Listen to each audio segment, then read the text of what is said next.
Hello everyone and welcome to day 2 of the Tata Steel Chess India Rapid. Day 1 was absolutely action-packed. What a thriller, and we're expecting more of that on day 2. I'm International Master Tanya Sachdev. Alongside me, as always, my very good friend, Grandmaster Sahaj Grover. Sahaj, yesterday was fantastic, an absolute thriller. One, have you recovered, and what was the highlight for you?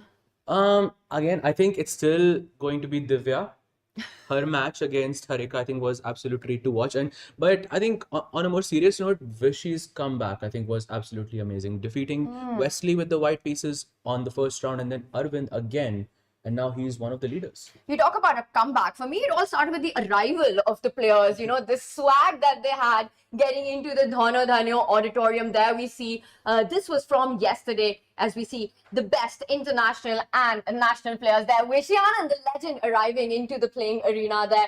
Prag Nihal, last-minute replacement to Gukesh, but he's expected to do incredibly well in the blitz. And there you have it, Divya. You were talking about her matchup against Harika, and I love that shot. Wow. This is Arvind and the players having such a great times ahead. Absolutely. And look at the intensity of Vishy, Prag, all of these players so focused on their matches.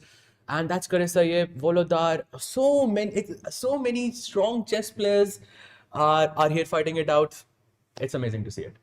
The emotions were high. The chess was brilliant. There were hits, there were misses, there were opportunities which were seized, and handshakes with celebration on one side and heartbreak on the other. And that left us with two leaders at the top. And the chess as well. You know, you talk about the emotions of the game, but had such incredible high-class chess with only a 15 plus 10 in rapid as well.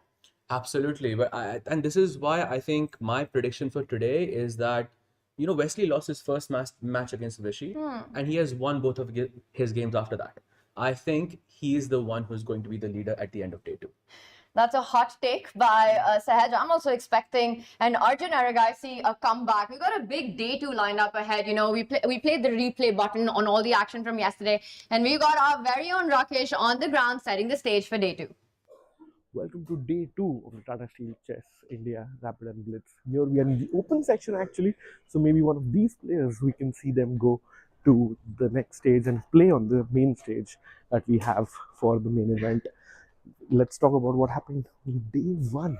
So we had Vishy, the legend, and Hans Niemann both lead with 2.5 out of 3 points. They're playing really well, but best part is they are going to face off in round 5 today. It's going to be Vishy versus Arjun, and then Vishy versus Hans. That is going to be the featured match. Let's see which player is going to lead at the end of round 2. But more importantly, chat, we have a giveaway for you guys. So you have to take part in the giveaway, and Tanya Sachdev and Sahaj Grover will tell you all about it. Super exciting games coming up. I'm going to be rooting for an Indian to be leading at the end of day 2. Let's go back to you guys in the studio. Shout out to Rakesh Bhai for that amazing walkthrough of the venue. Sahaj, I have to say, I mean, just seeing that open section in action, and we'll get to that giveaway that he just gave away in that video. But just that walkthrough through that open section was amazing to watch, and talking about amazing things. Chad, here's the big surprise for all of you. There is the diamond membership of chess.com to be won, and some very, very cool Tata Steel Chess India special merch. We'll show you all of that. All you have to do is tell us your favorite player without telling us your favorite player. You can tweet to us, use the hashtag TSCI2026. You can even have that up on our YouTube, our Twitch chat. Tell us your favorite player from Tata Steel Chess India without telling us your favorite player, and we'll feature you on the show. We'll pick a winner at the end of the day, Sahaj and I, and you'll win some very cool merch and the diamond membership. I actually love that giveaway. Now I'm thinking about how do I say my favorite player without saying my favorite player. It's actually a very fun exercise.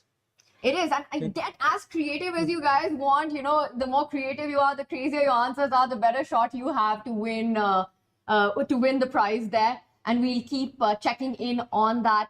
With Sahaj again talking about what Rakesh said, that big round 5 clash. It's going to be Hans versus Vishy. Hans will play with the white pieces. But of course, before that, we've got a whole round coming up. What are you most excited about today? I think right now for this round, absolutely it has to be the match between Vishy and Arjun because, okay, we have two players from India who have achieved a medal in the World Rapid and Blitz, and now they're playing for the first time against each other since that has happened. So for sure, that is a highlight for me.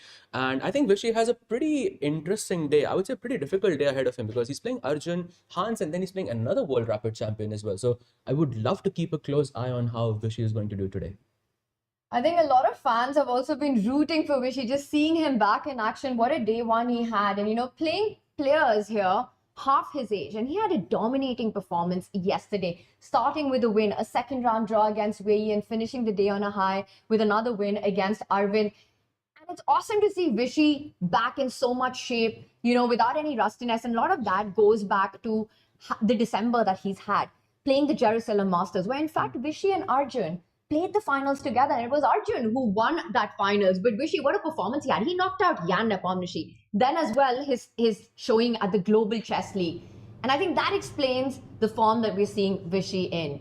It's really interesting because he had a match against Arjun and then he had a match against Gukesh in the Global Chess League as well. So now he's back to playing against Arjun, and it's always fun when these two, I think, play against each other because they're very close when it comes to their style. But it's Vishy.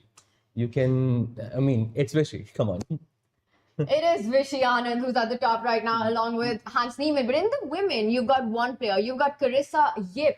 She's only 22. She's the 5-time US champion who does lead the field. And that's where we stand going into round 4. We'll adjust that at the top right there. These are the standings after round 3, in fact, with Vishy and Hans at the top. And there we see right behind, you mentioned a name that you're looking at a big comeback from, Wesley. So actually, he had a one-move blunder against Vishy yesterday. And right after that, 2 back-to-back wins. So I'm going to say he already made that comeback. Absolutely. And I think today he's playing against 3 Indians back-to-back. And I think he's, because he has already made a comeback of sorts, I think there's going to be nothing that stops him. Yeah, for me, Wesley So is the guy to watch in the open section. And it's also closely contested in the women's section after day 1. You've got Carissa Yip with 2.5 out of 3. And then you've got 3 players, 3 big contenders, Nana Zagnidze, Katrina Lagner, and Avantika Agarwal, all led to one name that I'm going to point out who impressed me was Rakshita.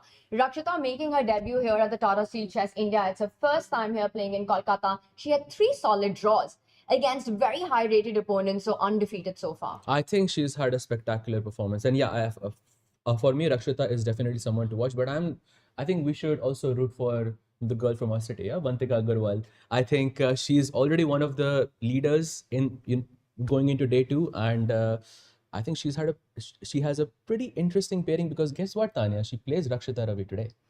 That's going to be a fun fight. Let's bring up our pairings of round 4 going into action. It's just a few moments away. The players are already walking into the hall, and this is where we start. It's going to be Wesley taking on Vidit. You've got Prag against Volodar. Nihal versus Hans. That one I'm super excited about, Sahaj. I think Nihal had some missed opportunities yesterday. Hans wasn't even missing a single opportunity yesterday. Yes, he won his last match with some 12 minutes on the clock, which was absolutely ridiculous. So Hans is here to make a point, and yeah, this will be an absolutely, absolute treat to watch. And then we have Vishy playing against Arjun, which for me is an absolute highlight because the guru plays against the student, which is I think going to be a lot of fun. And then we have Wei Yi playing against Arvind Chitambram, and Wei Yi's, I think you can never count him out of anywhere.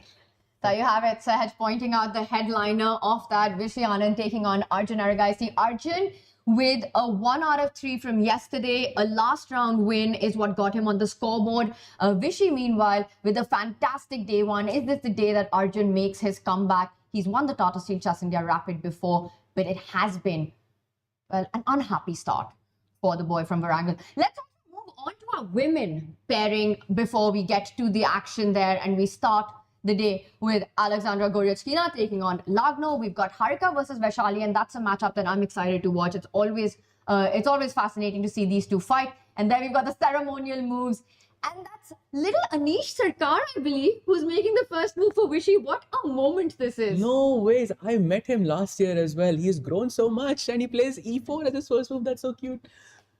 He is the youngest ever player to have a FIDE rating, all of 3 when he got that rating. What a moment this is. And I think this is what is inspirational as we've got the first moves coming in. It starts with the King's Pawn opening. You know, we saw the open tournament being played. Anish there on the stage with Vishy and Arjun. This is what inspires. And one day we might see Anish as one of the players right here. Oh, it is definitely possible for sure. And yeah, there we have liftoff. Vishy, I think, is the only player that I know who goes for the Spanish opening. Yeah, he almost never plays Italian. I noticed this in GCL, in the Jerusalem Masters as well. And he always goes for the Bishop B5 variation, which is quite interesting to me, Tanya, because all the other top players usually switch between Italian and Spanish. Yeah.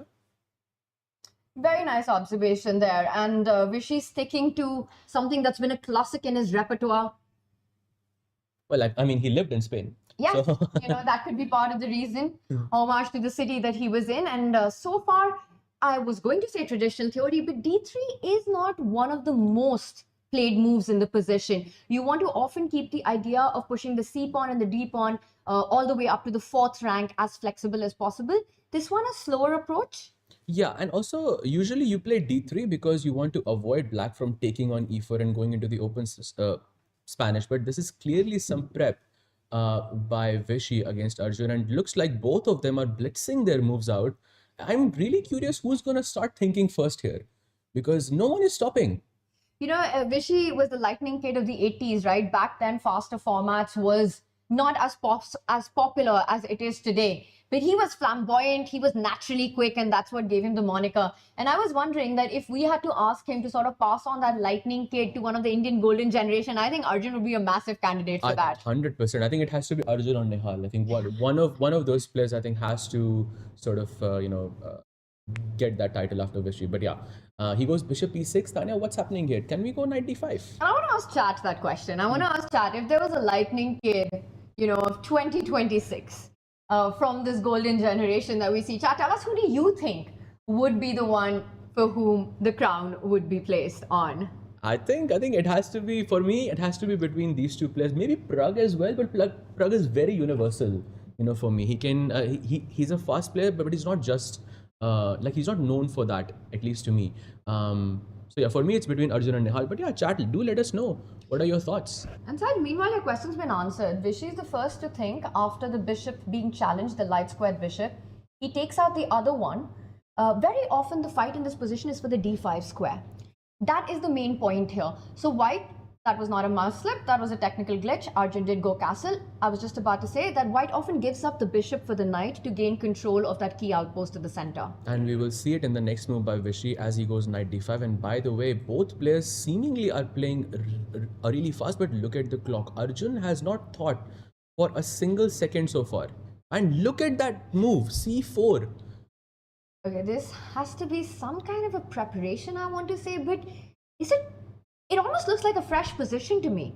The speed with which Arjun played c4, do you think it's a position that he's seen at home? 100%, 100%. He wouldn't play this quickly, but okay, this is what Arjun does. He goes into a seemingly dry position and then he, creates an imbalance out of nowhere, and he will know it better because he has looked at it before. And before you know it, there is a 2-minute difference already between these two players, which is massive already. So Vishy is the first one to think here. I believe Arjun has won the opening battle, but of course the game continues. But it's already a very fun fight, the position we have. We have the imbalances, there's a bishop pair for Arjun. Meanwhile, Vishy's other bishop has been blocked by c4. Arjun with more time on the clock than what he started with. He's threatening to take that knight on d5 and further block that diagonal. Vishy trades, making sure that bishop takes knight is met by a piece capture, not a pawn capture. Yeah, great observation there. And now we have double bishop versus double knights. But the problem is that white has this very sort of powerful knight on d5. And he takes on f6. I think the first inaccuracy, at least according to the bar from what I can see, b4 was a better move there. But okay, that seems inhuman. And look, 3 moves ago, this was a very normal, Spanish position. If I can just go back to that moment, like just look at this. In this position, it feels like, okay, it's going to be a long game. It's going to be a long drawn out, technical game. And within 3 moves, okay, what has happened? It looks like anything but a Spanish, but a Royal Lopez that we've got. I mean, this is such a non-standard position out of it. Arjun is saying, I don't care about my king side. Vishy is saying, you know what, I am coming for it. That knight will plant itself on f5, queen f3 to follow, put a rook on d1, knight on f5. I'm kind of liking white's position, and there I saw our feature chat as well saying that, you know, the crown of the lightning kid will retire with Vishy Anand. Oh, I think that's pretty sweet. I agree with that. I second that. So that's a +2 from us on that. But Arjun, yes, he's still ahead on the clock. But that's also one of the things that's been impressive about Vishy here. You know, yesterday, coming into action, he was the player who had more time on the clock than any of his opponents. Once again, half his age. Yes, and the fact that he's able to keep up in this time format is insane. Not just keep up, he's actually leading the event. But this match is not going to be easy. As I can see, Arjun can push d5 here and completely blow the center. And with that, the position becomes extremely dynamic. Even rook b8 looks kind of interesting here for black, and played. Wow. Great call there, attacking that b2 pawn right now. And do you also have to keep in mind a move like c3, just giving up that pawn, sacrificing it to again just destroy the left flank of the board. I think it's a very dynamic position, one for all three results here can be fought for. Speaking of tournament leaders, Sahaj, a good moment to check in with Hans Niemann.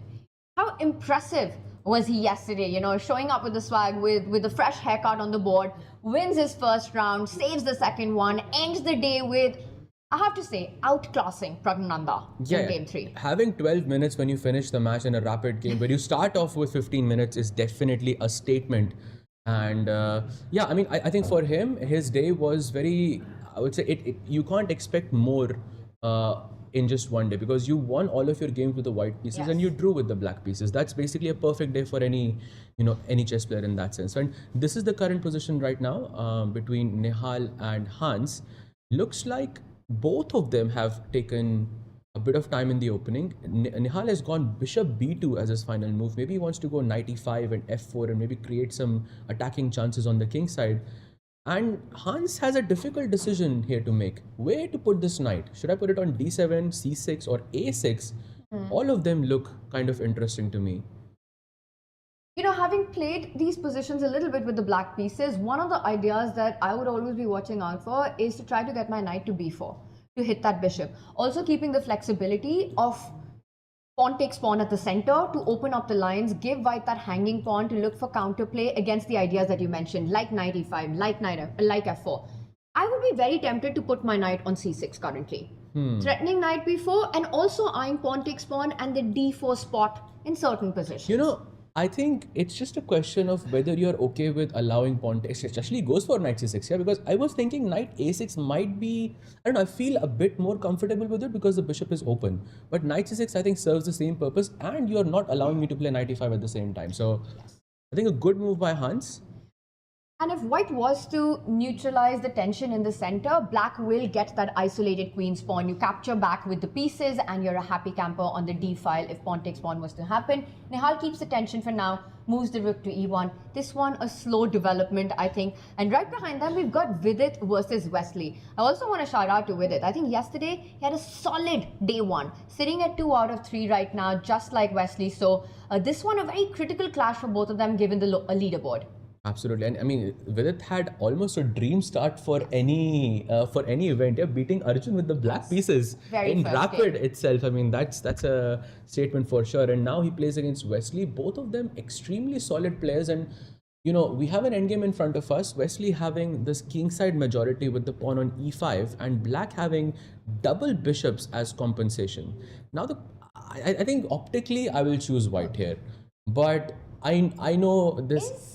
Sorry, Saj, I don't mean to interrupt, but that bar on the Pragnananda Volodar Merzen board, what is going on with that? Let's take a quick look and see what it just got adjusted. Just got adjusted.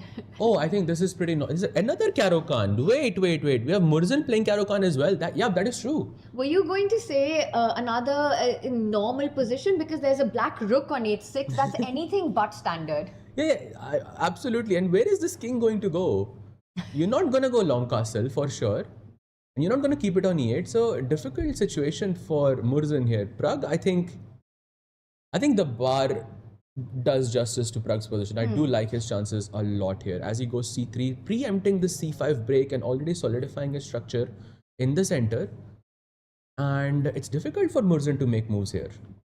All right, I just got excited there seeing the bar go completely crazy at the bottom of the board. Let's go back to the hands board. You were making a point there, Sehaj, and I think we've also got some moves coming in. Ah, look at this. Hans played knight b4, your move, Tanya, and now Nihal has retreated with bishop e2.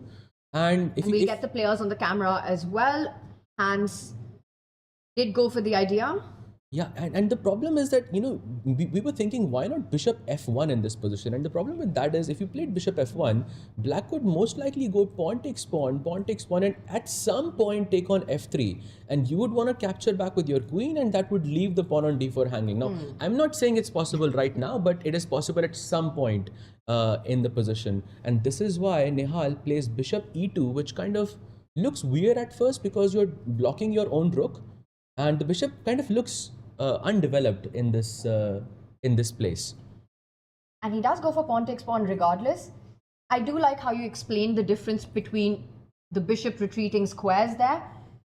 And this is what we call in chess the hanging pawns, right? The d4, c4 structure that white has, and it's a very combative one. It's all about trying to get one of these pawns to move forward for black at the wrong time and for white at the right moment. Yes. And whoever wins that battle is the one who ends up with an advantage. Hans will keep putting pressure.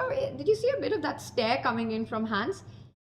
He's like, hey Nihal, I'm quite happy with my position with the black pieces. What have you got with white here? Exactly. I think this is a perfect example of how a game can be 3 results. Anyone can win here. I think all results are 33% likely. So I think from Hans's perspective, I like his chances. But okay, this is Nihal, so anything is possible. Very, very tricky, especially as the clock ticks low. Nihal Sareen, an absolute beast when it comes to those scrambles. We'll check back in with this. Let's do a quick tour with Tata Steel Chess India Women, because in that one, we've got a leader. And there we've got Dr. Suho saying chess speaks for itself. I have to say that so far in Kolkata, it has been speaking for itself, for a certain Hans Niemann. Yes, chess has been speaking with the white pieces with a win. It's been screaming. Yeah, with black, they have been very solid. So chess has spoken a lot on the first day. But let's see how day 2 and day 3 goes for Hans. And there we have the women's section. We have Goryachkina versus Lagno. I think 2 very, very experienced players. And for me, one of the favorites in this event, because both Goryachkina and Lagno are known for their faster skills. What's going on here?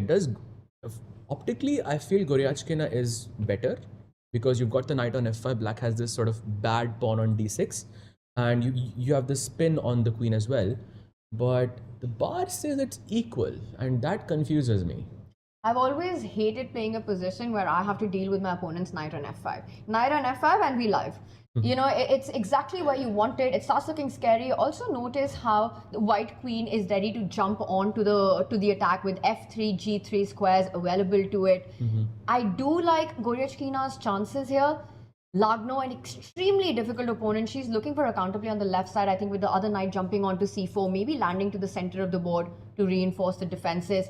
Still in the balanced position, but I do prefer white here. Optically, I think white just looks so much better. If I didn't have the bar here, I would say white is clearly better. Like +1 would be my evaluation, but there must be some tactical way for black to deal with this. And I love the idea that you mentioned, Tanya, with knight c4, attacking the pawn on b2, and eventually going for this knight e5, because at some point you can play knight g6 and kick this bishop, and if this bishop goes away from g3, then suddenly it looks better. And as I said, she goes g6 and says, no, I will never play knight g6 here. All right, well, as we look at this game, these are the 2 heavyweights of Tata Steel Chess India Women, 2 big contenders for the titles here. But Goryachkina had a shaky start. She has 1.5 out of 3 currently for Katrina. She is on 2 out of 3. We'll come back to this, but there's a big clash at the top board right now. And I say the top board because Carissa Yip currently leads with 2.5 out of 3. And she's playing our very own Divya, who I think had an up and down day 1. Sehaj, a very different position from the Goryachkina board, looks a lot more in control, positional. But I have to say, I'm kind of liking Divya's chances. It just feels with the D line open, more development, more harmony there. The Black Knight ready to jump to B4 to hit the queen, to hit some of those pawns. D5 square, looking like a nice post. Just slightly prefer Divya's position here. For sure, I think I prefer Divya's position here. And I have a question for you and the chat here. So, chat, what opening do you think Divya played here? It's a very because the moment I looked at this position, I thought to myself, no way she did it, and she did. She did actually play the opening that I was thinking of. And Is it your favorite opening? No. From neither color do I like it actually, but it is a great opening for faster formats. And I'll give you a clue, chat. Duda used to play it at some point. There is actually a version of Duda. Like okay, I can't give away the name because I'm looking at the chat and watching if someone can predict this opening. What do you think it is, Tanya? If you had to make one guess. Are you really putting me on the spot here? I want to say it started with the king's pawn opening. Yes. So e4 was the first move. Yes. And now think of the weirdest move you can play as black. Not the Scandi. This is not the. This not is the Scandi. Oh my goodness. The Scandinavian on the board in this one. You got to show what that is. Yes. Yep, we have Scandi on the board. They say don't bring out your queen early in the opening, and Divya says, I'm sorry, I didn't hear you. Because the queen is already in the center on move 2, and that is Scandinavian for you. And it has worked out well for her, yeah, because after move 13, she is the one driving the game. She has this weakness on d4, and I love how you broke down the position earlier with the square on d5. I think Divya is looking amazing. Looking really good. You know, when you said, I don't hear you, is what Divya's response was. I thought you were telling me that. Get that a lot. All right, well, but I think the Scandinavian in this case has worked out pretty well for Divya. So it's still a long grind, of course, ahead of her. I would say draw is a very likely outcome in such positions, but still far away because you have so many pieces on the board, not so many open lines. You seem to disagree. When you play Scandi, I just want to win. Yeah, draw is the least likely. No. With both colors. Anyone who wins, somebody has to win because the Scandi is a statement. You know, when you play this opening, somebody has to win. So I think for me, it looks like Divya has the upper hand here, but Carissa also has, I think, a pawn in the center. She has more space in the position. So it can go either way. But yeah, we want a result here. We do want a result here, and I think for Divya fans, they want her to win this game with the black pieces to get on that leaderboard. Let's go back to our open section. Sahaj, we mentioned our two headliners, Vishy versus Arjun and Nihal versus Hans, due to the leaderboard as it stands currently. And there have been moves on the Vishy board, and I want to rush to that. First, take us from where we left it last. A lot of changes have happened since. Yes, so he went rook b8 to attack this pawn on b2. Vishy defends it. He goes king h8, preempting this rook g8 and maybe some pressure on the g2 pawn. Vishy goes b4, very logical move. Takes. Of course, when there's an en passant, you have to do it. It's a rule. Black plays rook g8, white goes rook e1, and now rook g4. Suddenly, you know, this is the thing about Arjun that I never understand, because he'll create an imbalance on the board and he'll just be better in a couple of moves. How does he do it? And regardless of the color that he's playing with, you know, when you're white, it's still easier to direct the game into these battles. But even when he's black, he voluntarily takes this f7, f6 doubled pawns. The advantage of that is that you get an open G line and access to white's king. He's making the most of that, looking at ways of perhaps doubling up on it. You know, maybe the queen will move ahead, the rook will line itself. He first starts with clamping down on the queen side. A little move, and I think moves like these. Sorry, he brings his queen out first. He plays rook e3, and look at this f5. White takes, bishop takes, rook c1 happens, and a5. And it's like he's playing on both sides of the board. Yeah, there is pressure on the g file and there's pressure on the b file as well. And Vishy is thinking, how am I going to defend both? And he solved the problem of the doubled pawns as well. For Vishy, he has to find a way to attack the weakness of d6, but it's not really easy as white to make the most of this position. And I think he's feeling the pressure right now, Vishy is. Arjun, very different from the vibe we got on day one. Yes, I think Arjun is feeling, I mean, this is the type of position where I think Arjun feels at home. And you're saying this pawn on d6 is a weakness. I think it can become a source of strength, Tanya, because the moment you go, for example, f6, just give me d5 and d4. And now suddenly Vishy's position looks like it's about to collapse. If that pawn gets to d4, Arjun is dominating the board. He's putting pressure on the left flank, the right flank, the center, all of it right now. The clocks are level, but definitely more difficult to be white here than to be Arjun. I think usually when there is an imbalance, that's the way to go. Yeah, you don't want to be anyone but Arjun when you've got a Yes. chaotic position like this. Exactly, but Arjun makes sure that there's going to be a chaotic position every single time. So he's looking pretty good going into day two. He goes knight d2, defending this pawn on b3, and perhaps also looking at some queen f3 ideas to put pressure on the f5 bishop and the f7 pawn. I'm going to add to that. I think knight c4 is also a threat. We pointed out d6 right now as a weakness, and I think this is super well timed because Vishy isn't allowing d5 with the e pawn under attack. The queen, like you said, eyeing f3, but the knight heading towards c4. I really like this knight retreat. It's a very tricky move by Vishy. Amazing. And by the way, I have a question for the chat here. So, chat, if I presume that this is an online game and I'm playing knight c4, I've already pre-moved knight c4. What is your best move there as black? If you've pre-moved it, If I've already pre-moved knight c4 and you can see that I've pre-moved this, then what is the best move for black here? great question. I will say don't try it at home, whatever your answer is. Actually, it's the best move in the position. Really? Yes. Aha, you know what? I was going for a different idea though. Oh, just tap Yes. it, yeah? Oh, okay. I That was also going makes for sense. a different idea, but let's see if chat gets what you have in mind. All right, we'll come back to this. We've got our eye on chat as well, but let's go back to the other tournament leader. Right behind there, we see Hans versus Nihal. And once again, this is where we are on the live board. A cross given to Hans's last decision. To me, it looks like the most natural move. You put your bishop on an active diagonal. I think maybe the d4 pawn was hanging or something like. Oh no, there was knight g4. So his last Oh, move but was a let's ask mistake. chat. Why can you not take on d4? Queen takes pawn. It's a free pawn, you know. I'm a pawn grabber. Chat, what's the reason here? What are your tactics here?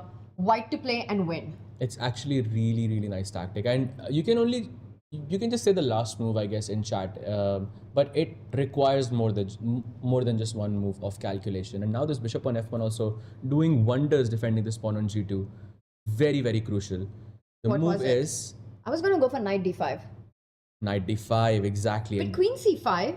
yes, queen c5, and then you take the bishop on e7. Aha. Black goes queen takes e7, and now finally you have bishop to a3 attacking the rook Beautiful. and the queen, and okay, you take the exchange, but he does not go for it. Of course, Hans sees all of this. He goes bishop d6, and now Nihal plays h3. Some slight pressure, I would say, from Nihal's side, because these hanging pawns do not look pleasant to deal with. I agree with you. In these kind of positions, I would also much prefer the healthier pawn structure that Hans has. Bishop's also looking pretty active. So, really quite a dynamic game. By the way, you know, you asked chat that question about pre-move. I think Arjun heard you because he did go, he gives the answer, chat. He And- gives the answer, the best reply to...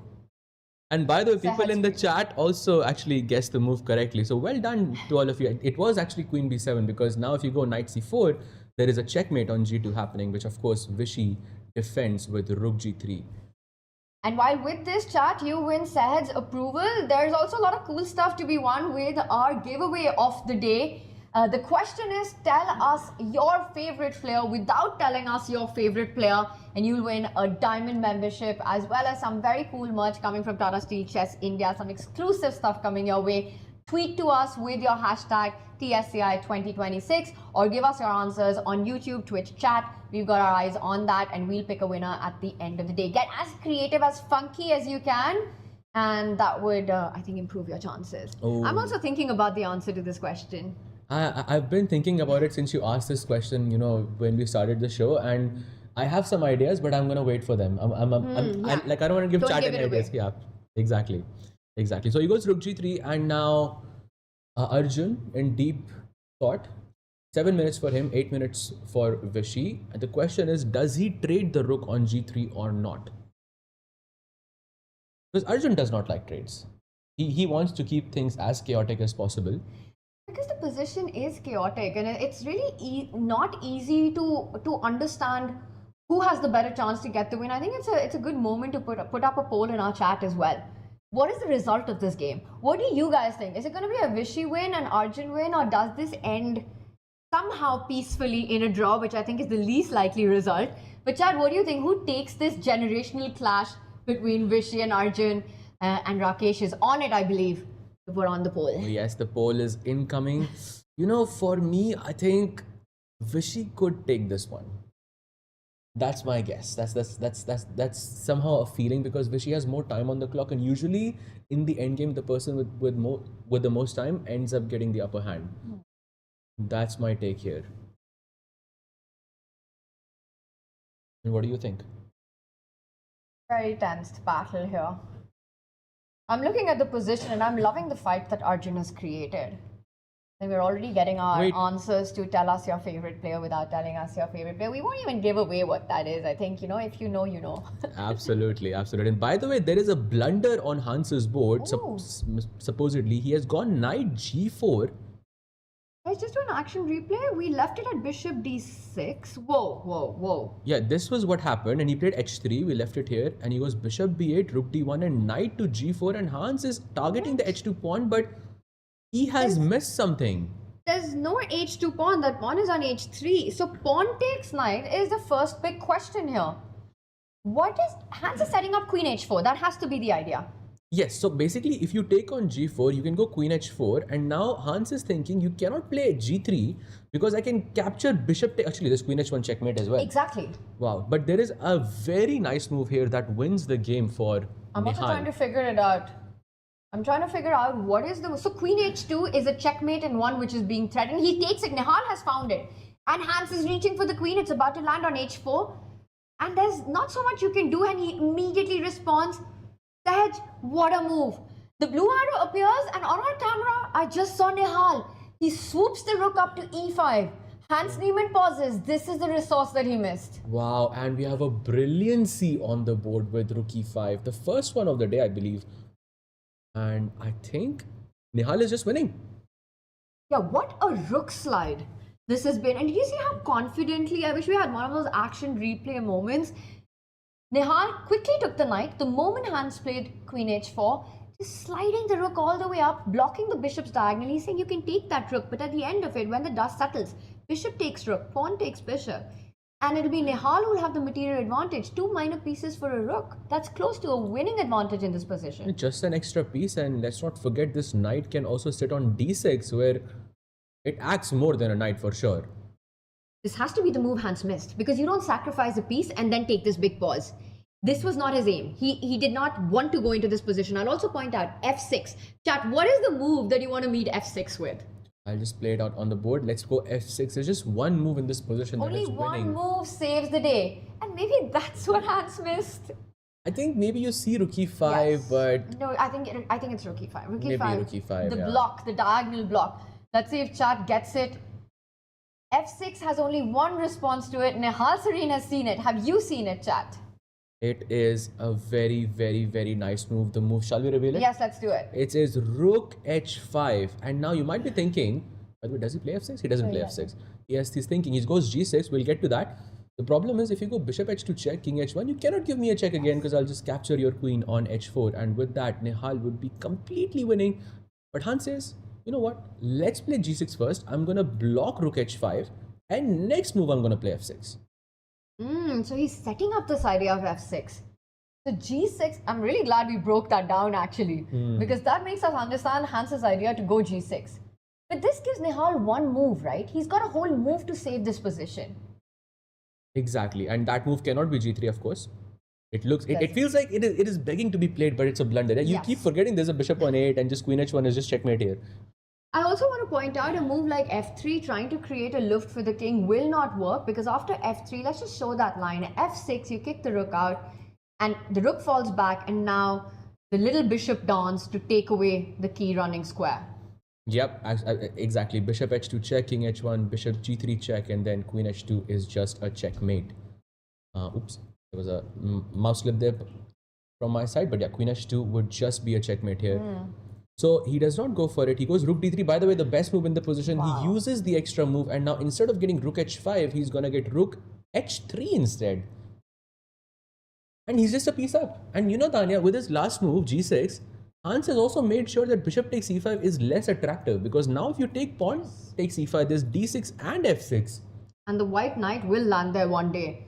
So Nihal sitting with a winning advantage against Hans Niemann. I'm going to point out our bars at the bottom. They show the evaluation across boards chat. You can see what's happening there. If you want to check out the game, you can go on /events on the website, chess.com/events and check it out there. But everything is in the balance except this one, Sahaj. Nihal with a close to winning advantage here. But let's check in with Wesley against Vidit. It's a game we haven't looked at. And I think part of the reason is that it's the opening. Yeah, the Berlin. The great Berlin. And okay, but it's looking kind of interesting because now Vidit's king is on g6. And I'm just wondering, can I push this pawn or is there any future for this pawn? Actually, it's an interesting move, but somehow it's not one of the best. I'm not sure why that is. Can I just go rook e8 perhaps and just take this pawn on e6? That's the feeling you get, right? The pawn is too far advanced and there's no way home for it. How are you going to defend it? You can even push it to e7, but you're going to lose the knight on f5 and then eventually all the pawns that have gone up the board. Rook e8, e7, bishop takes knight. Exactly. Very nice. By the way, rook e8 was the only move in this position, Tanya. But also the most natural move, right? Because what even is that rook doing on g8? It's begging to come on e8 is what it's doing. Exactly. So, would you say that Vidit, with the bishop pair and the tension that exists, by the way, meanwhile, Wesley, he comes back with his bishop trying to neutralize? I think we have a draw incoming on this board very, very soon. With his last move, Wesley kind of confirmed it for me because now Black can just take on f5, take on e3 and just go into a rook endgame. And a very, famous person once said that all rook endgames are drawn. And in this case, it could very well be true. Shall we go back to Nihal versus Hans and take a look at how Nihal is, or if Nihal is going to convert this winning position, because Hans is right now at the top of the leaderboard, and if Nihal defeats Hans, then they will be on the same points. He goes queen h4. Oh, and with that, his advantage even goes further up. So materially, you've got these beautiful minor pieces against the black rook, but it's those dark square weaknesses. If white's knight is able to land on one of them, and that's exactly where it's headed, it's close to game over. Oh yes. I'm getting my knight on. I won't even take this pawn.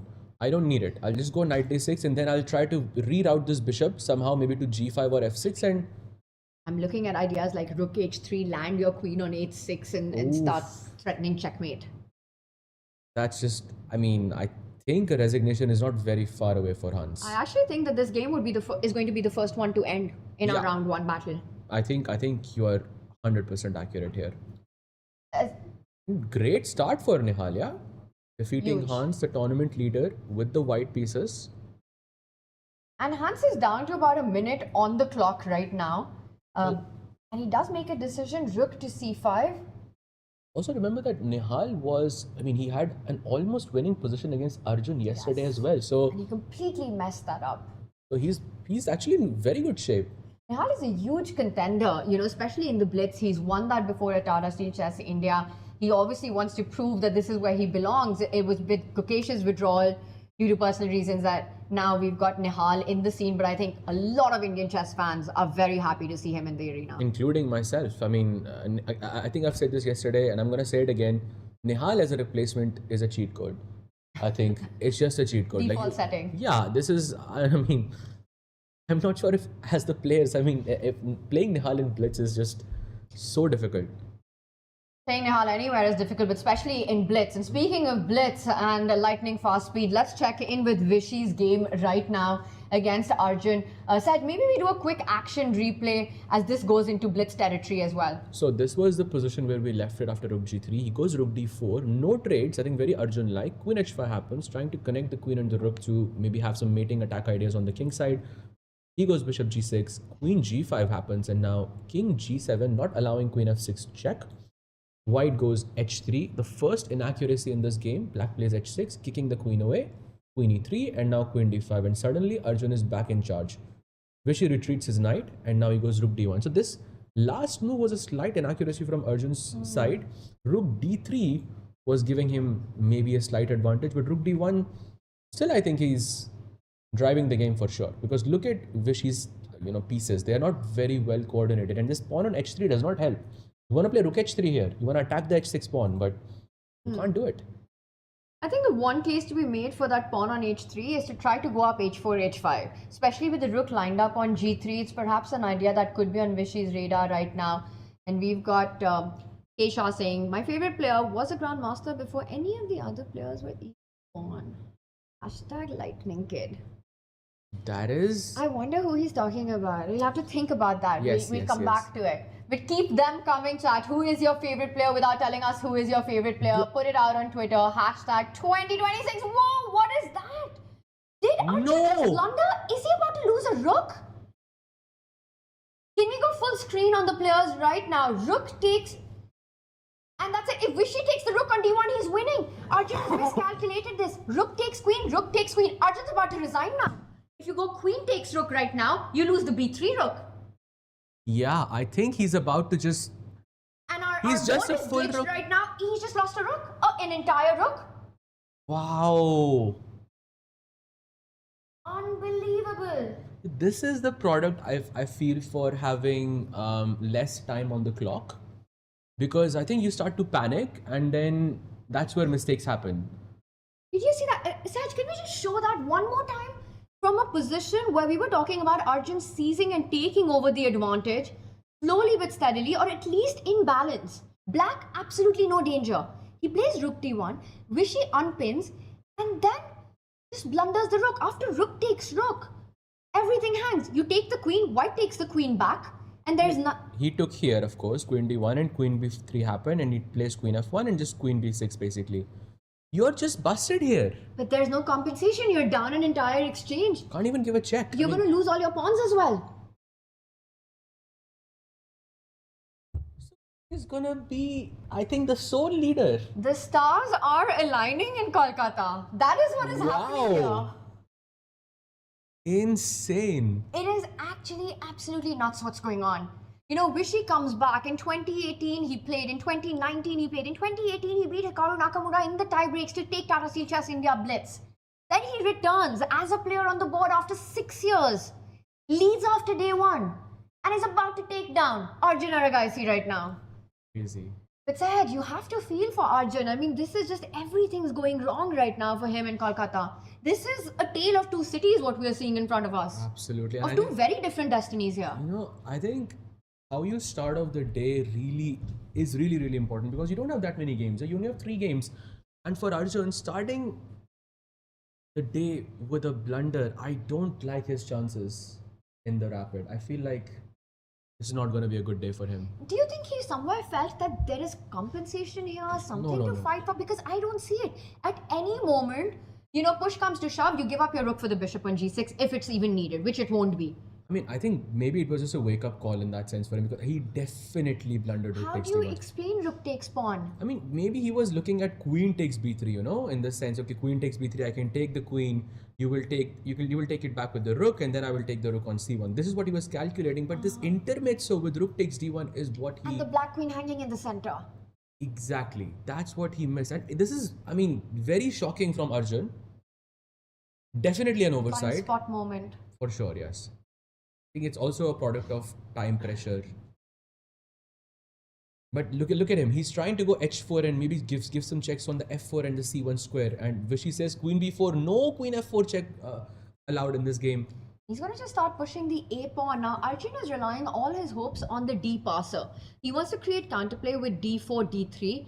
And this might be the moment for Vishy to start targeting the central pawns. Maybe put pressure on e5 with his queen. Queen e7 looks very promising. Very tempting. He's reaching out for his rook. He instead attacks the e5 pawn with the rook. I like that move. He's provoking e4, and with that move, the bishop, by the way, played by Arjun. And now look at all of the pawns. They're all fixed on the light squares, leaving the dark squares empty. All Vishy has to do is just finish this off now. He's completely winning. But you know, this is where the nerves come in. And look at the clock situation as well. It's Vishy with a 2.5 minute advantage. He's a beast in this tournament. Guys, just one draw and he's defeating everyone left and right. What is happening? It was in December 25 at the Jerusalem Masters that Arjun in the finals against Vishy won that match. You know, it was both of them fighting for this, and it looks like here, it's Vishy's day today. Oh, And yes. Vishy's day yesterday as well. She's, I think, whole event at this point because win 4 rounds already and he has just dropped half a point and he's going to be the sole leader. I mean, that's so huge. He goes rook e1 again, best move. Goes queen d3. And Sahaj up. And there we have a result. It is Nihal Sareen who gets the win. Hans Niemann with that inaccurate sacrifice, which turned out to be a blunder. A move that you think is about to win the game is the losing one. Knight to g4. And you could see from Hans's expression there as well. Nihal was asking, was this a blunder? And he was like, yes. I think he himself couldn't believe it. So far, Tanya, in the first round itself of day 2, we have seen 2 blunders. Yes. One was one felt like a clear blunder and the other one was a sacrifice which he miscalculated. But yeah, 2 blunders, that is huge. Both voluntarily given, thinking that you're winning something, but actually you end up in a lost position. Meanwhile, keep an eye on that a-pawn. I think that's the one that's going to decide the game for Vishy right now. His rook and queen doing a fantastic job of making sure that the d and the e-pawn don't get too further up the board. I'm expecting Arjun to go e3 just to create chaos as much as possible. But notice how the e1 queening square is in full control. I think he might take with the queen just to give some checks on f4, but it's just not going to be enough. Do you think Vishy gets this done? Does he finish this off? 100%. 100%. 1000%. 1 million. But there is no chance, I think, that Vishy is not going to win this match. He goes queen e3, and now let's play a6. Or are there any tricks? Or look at him, clinical, yeah, queen e1, offering the trade of queens. If you give a check on f4, queen g3, and then once again, this pawn, no one's going to stop this one. In fact, I wouldn't be surprised, Tanya, if Arjun just resigns at this moment.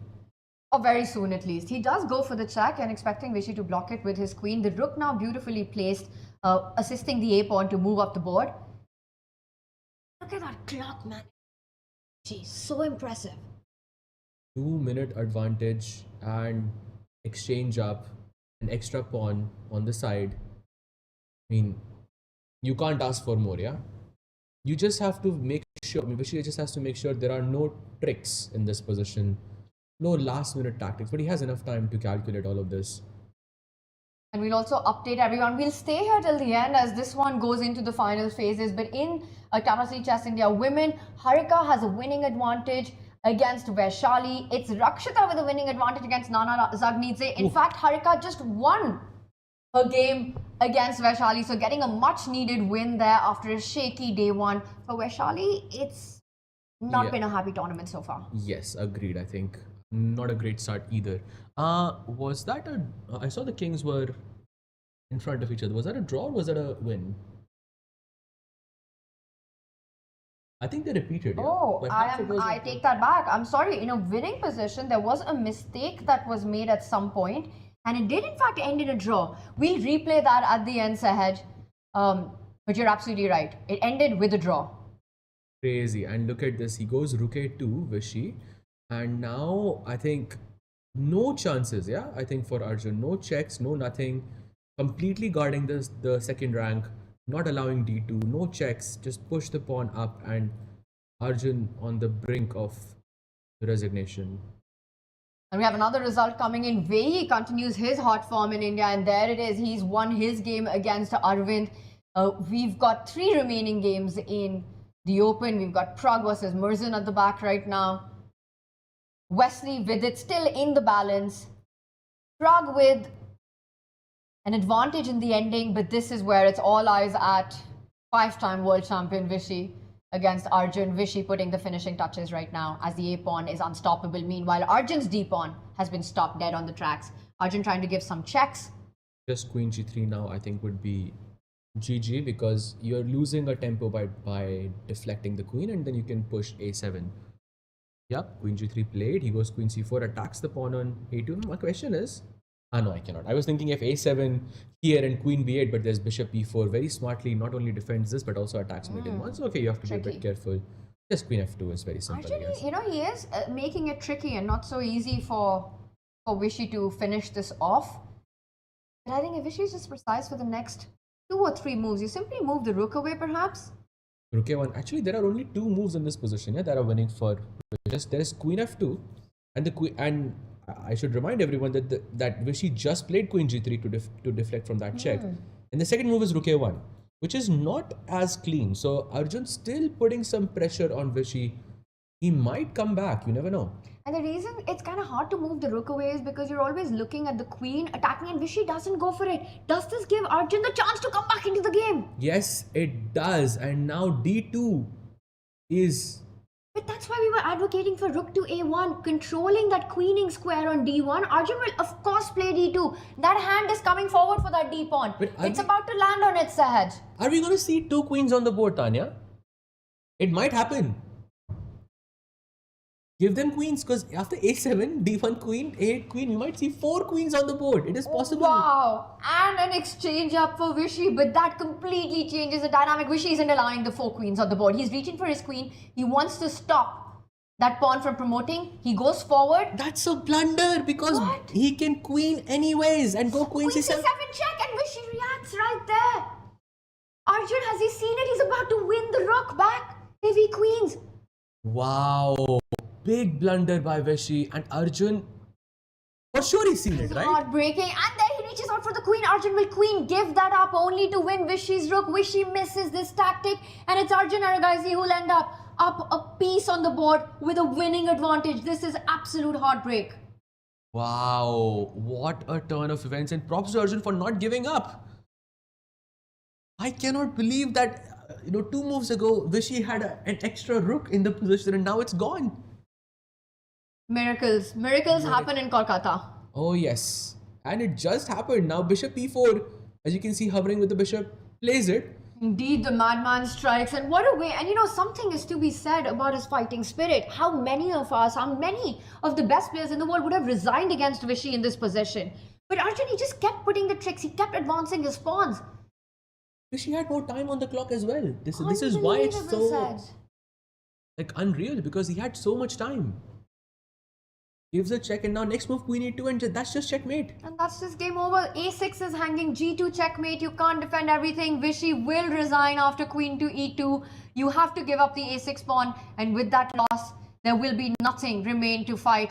And there it is, Arjun Aragaisi with a comeback win in this one from a completely dead lost position. Saves with a miracle. Wow, I am speechless at how he could turn that around. And we were saying 1000% that he's going to win, yeah? Unbelievable. Chess is indeed brutal. It is unreal what has just happened right now, and you have to feel for Vishy. Such a beautiful execution till that last move blunder.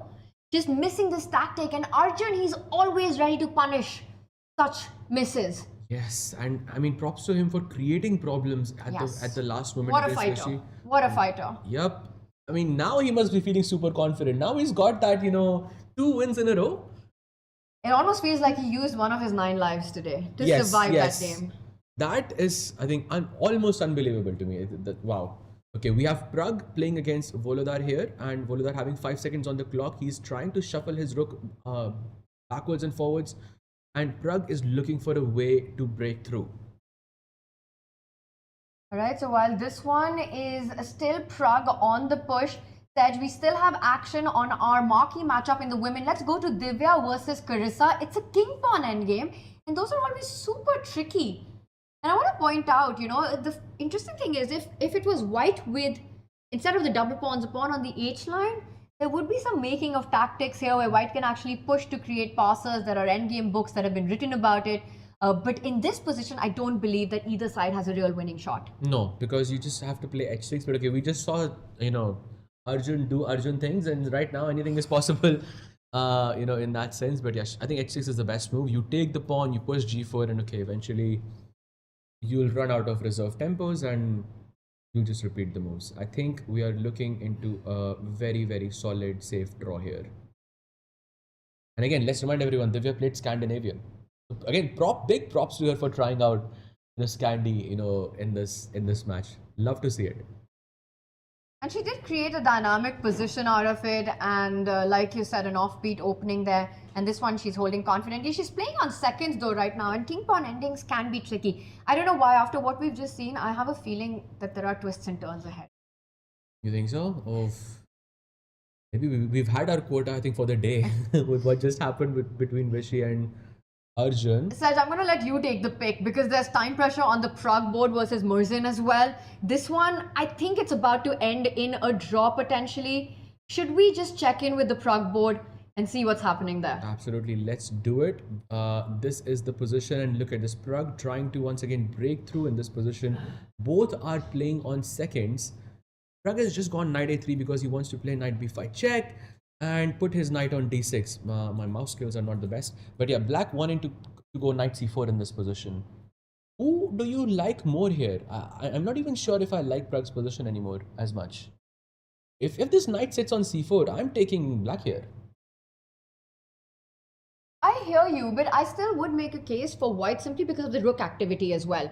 That knight looks very nice on c4, but it's sort of that knight which doesn't have real targets. It gives a check, but none of the pawns can be attacked. Each pawn defends itself. A really nice pawn formation. White can aim at maybe setting up some ideas with rook infiltration on the A line. So I'm liking the piece activity that Prague has. But very, very tricky position. I think more than the position side, it's about the clock now. Oh yes, and look at this. There's also a checkmate incoming in just 2 moves, and there we have, I think, the match result. between Carissa and Divya Deshmukh ending in a draw. And look at this, he just blundered. You were right. Murzin just blundered, and Prag is now back. He's winning. He enters with the rook, so I was thinking he set up rook a4. He set up the doubling up of the rook with this sneaky move because now knight to a5 will be met with a sacrifice. Oh. Saj, what a move, rook a6. If So knight sharp. a5, rook takes knight, he spinned the black rook to c6, and that is what Murzin missed. Rook a6. Maybe you can just show that just if you go back 1 move here. Let's say if I go something like rook d7 and rook here and knight a5, there was rook takes a5 and the rook is taking the rook. But he goes king c8 in this position, and now he gives Prag the chance to play knight a7 check and just to take the rook. But Prag says, no, I Prag think I wants see more. something Did you see better. the confidence with which he played that move? This is how you know Prag knows that he's winning. And that move down. And king d7. By the way, this is the last game in the men's section. As he goes rook a8, king d7 happens, and rook d8 attacking the pawn on g6. This is just GG, yeah? And those pawns cannot be defended. All of Murzin's pieces are on the left side of the board. Nothing can come to the rescue. Again, that knight on c4, superfluous. Looks really nice, but is doing nothing at all. He's going to give a Completely. check. Gives the Drives the check. king up. And now he could also take the rook on b7. He could take the pawn on g6. And why he gave the check was the king has lost connection to e6. So he comes in, grabbing a pawn with a threat. Exactly, nicely pointed out there. He goes rook e7, and now multiple ways that he can win. So many ways. In fact, I was really thinking about this move rook takes c4 and knight d6, because feels like a nice capture, and the knight can finally find its place to d6. He doesn't go for it, but rook c4 was also winning here, Anya. You don't have time to calculate all what happens once all the trades are in. I think Prag just keeping things under control. Very professional approach by him. Why rely on calculation when you don't need to? But right now he has to make a decision. That knight is attacked. Does he go for Murzin? Will he trade? You take on d6, you lose the b6 pawn. He comes back with his rook capturing the file, looking for some desperate counterplay. He's sacrificing more material right now. It's a great problem to have, I think, for Prag. Which pawn to take? There's knight f5 hanging and knight c4 hanging. And both of them are winning. He takes the pawn on c4. King d5. Some counterplay maybe for Volodar, because you have the king on d5 at central. The king can maybe find its place like this, and maybe it's wishful thinking. But right now Prag's rook under attack. How does he defend it? Does he go rook b4? Does he go king d3? 5 seconds. The move. He does. He also sidesteps any check on the second rank. Is there Murzin will infiltrate. He's eyeing that g3 pawn. There was a pawn checkmate possible with c4, but I don't think Murzin is going to allow it. I think you go, I was about to say you go rook g8, but there's rook d1 check that's being threatened, so he moves the rook away. After rook d1, now the king can slide back. Oh yes, beautiful move. I think, by the way, he plays rook f1 instead, and now c4 check is possible. Rook g1, sorry. He can give a check. Check, check. He could also, and he does. Oh, and check, check. Another check incoming. On the board. GG. Yeah, it's been a very tough start for Murzin here in Kolkata. He is a former world rapid champion. Yeah, I think Only half a point out of 3. Yep, his draw against Vidit, and apart from that, he has lost all of his matches, and he resigns against Prag as well. And Prag, Great game by him. Yeah, he's now basically joined, one of the leaders because both of them lost, and now he's on 2.5 as well.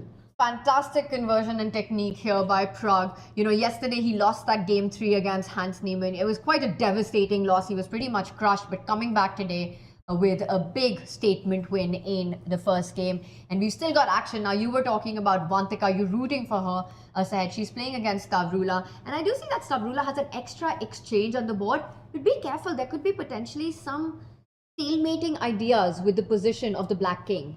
It would be amazing, but as long as I have this pawn on f6, Oh, yes. then it's a problem. But You need to give up everything. yeah, just take this pawn, and maybe then I'll try. But I think right now it looks really unlikely for her to make a comeback. By the way, only two. Wait, what? Honey, will you believe me that in this position? Okay, no. She goes rook h7, must be winning. Yeah. There's bishop e6 possible though. Look at this move. So some hope still. She goes f5. I think Vantika is trying to give up that f pawn. She's saying, I want to get rid of that and try to create some stalemating tricks if possible. Just push all the way. All the way. She goes rook a3. No mistakes anymore. Now rook d3 is just winning because It's a big threat.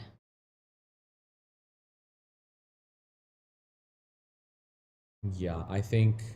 Sajan, you'll have to recap the Rakshita versus Nana game because that's been the biggest upset in the women's section for us before we start the second round of the day. That would be round 5. And rook d3 arrives. I'm expecting Vantika.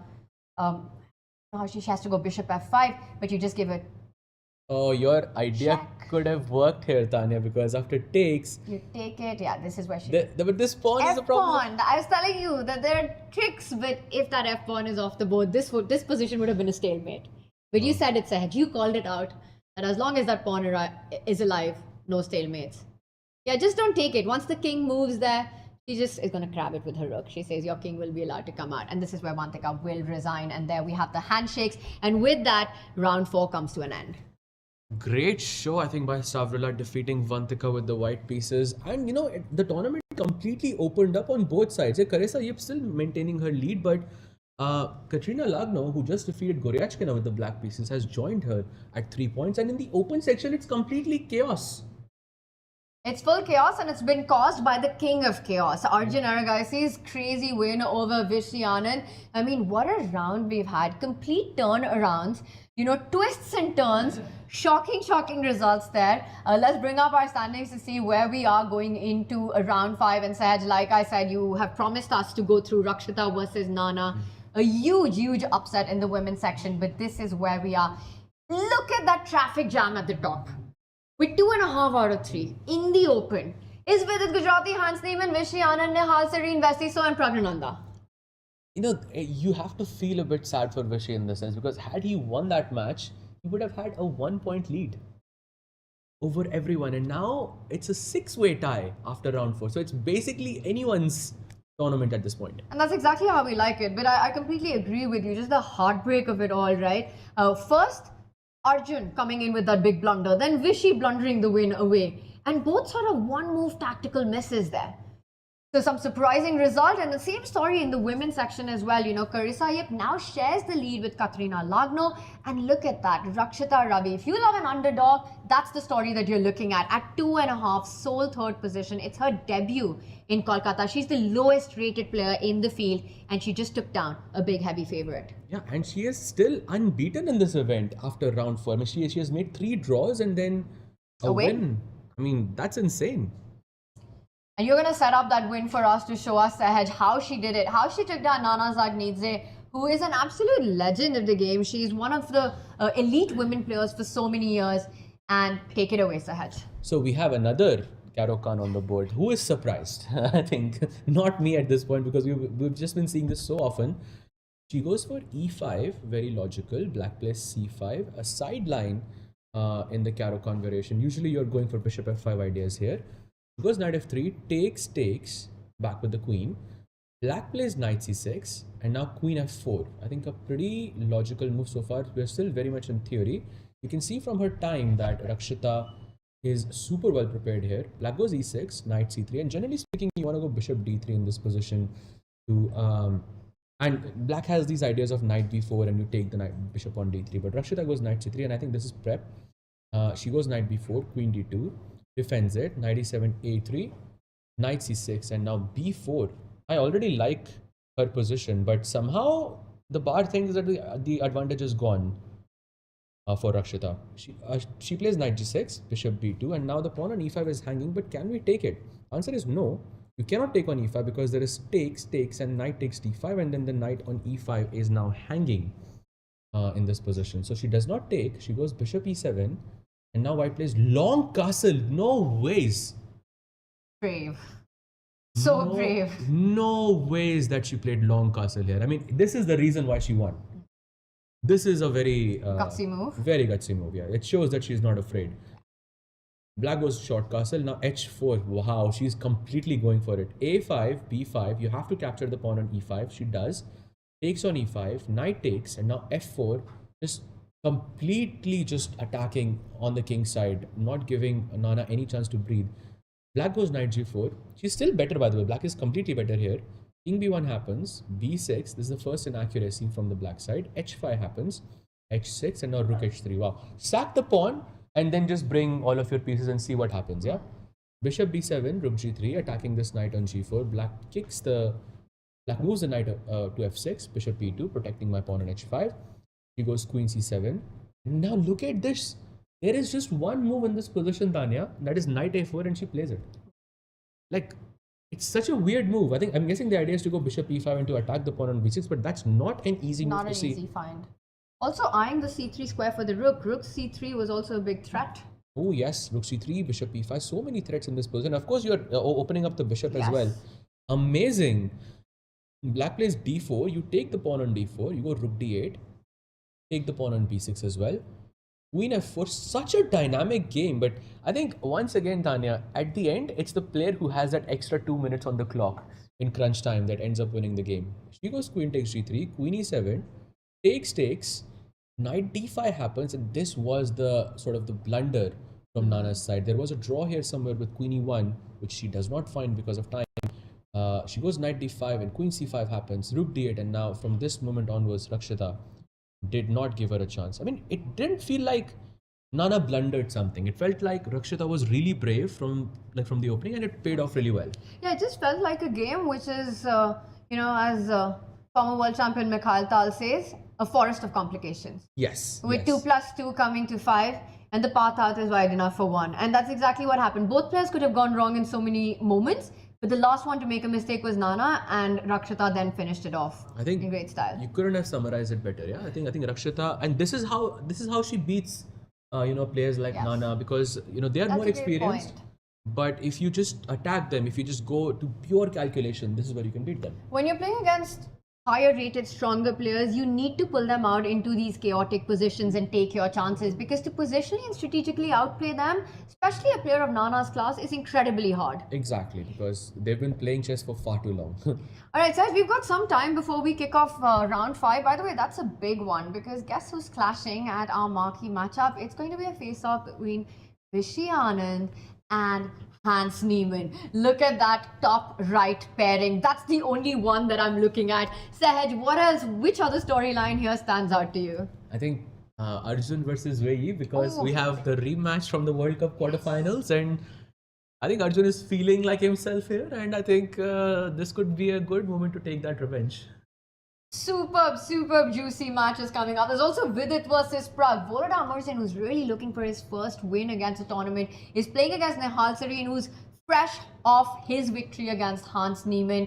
A big clash is coming up there. Sahaj, I'd love it if you could just replay the blunders that we saw, the big moments that we saw. Let's start with Vishy, Arjun, then perhaps we'll also check in with Hans's knight g4. For those who might be just joining in. It's absolutely chaotic on the leaderboard in the Open. And it comes down to what we saw in these 2 games. And it was right here that disaster struck for Arjun. Exactly, and we thought Arjun is trying to put some pressure. He goes rook takes b3. I think he completely missed rook takes d1 here from Vishy, which he finds within seconds. And now suddenly Vishy is completely winning. He has a rook, Arjun has a bishop, and at some point you're going to capture the a5 pawn as well. You have a free passer. Looks like Vishy is going to win. And he played played really well. If you just continue from here and you show the moves that White played, it felt so in control. Like Vishy was converting this clinically. Absolutely, but I think at some moment, I think we'll get to that moment very shortly. Queen takes happens, Queen e1, Queen check. This is where Arjun started to be a bit tricky because he said, okay, if you push the pawn, I'm going to start giving checks, I'm going to play d2, and okay, you have a pawn on d2, and it can be a bit worrying for Vishy. So he goes Queen f2, and around this moment, when you give the check, if Vishy goes King h2, which he does by the way, you give a check here. Of course, you don't want to play g3 because then this entire diagonal opens up, and maybe some checkmate ideas on h1 could be possible. So Vishy wasn't comfortable doing that. If you bring the king back to g1, then I give you a check. You know the best move for white here?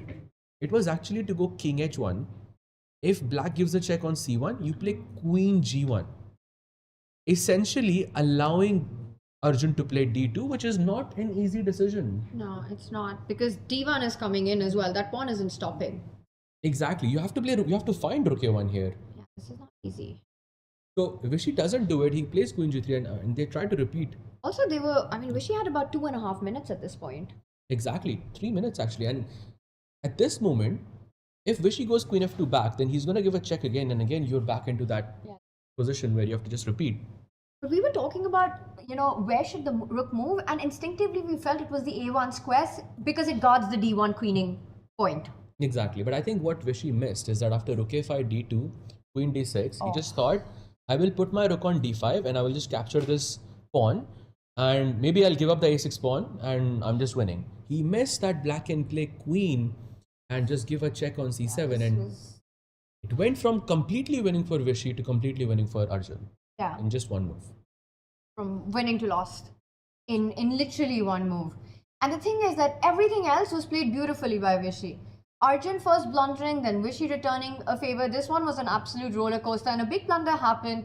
And I think after this, it was a few more moves, and Arjun didn't really give any chances at all.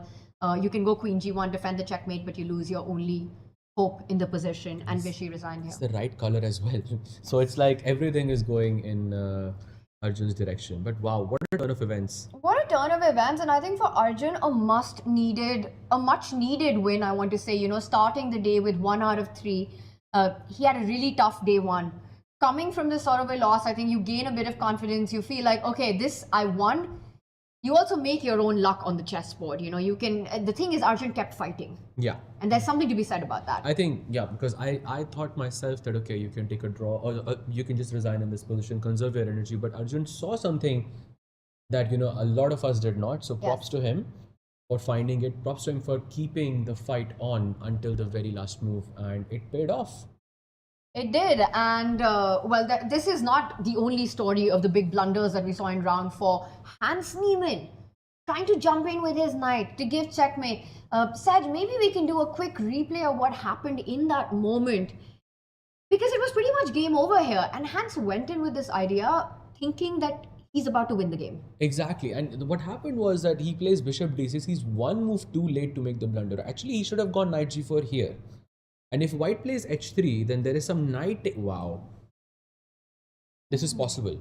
But okay, not an easy thing to see in a rapid game for sure, because and then you take the d4 pawn. Exactly. If you go king f2, there's queen takes d4 check, and somehow White's king is just stuck in the center. Yeah, king g3, bishop d6 is just checkmate, by the way. Wow. So this was the move that I believe Hans wanted to play, but he made it one move too late. He goes bishop d6 first, and after h3 he goes knight g4. So first bishop b8, and then he goes knight g4.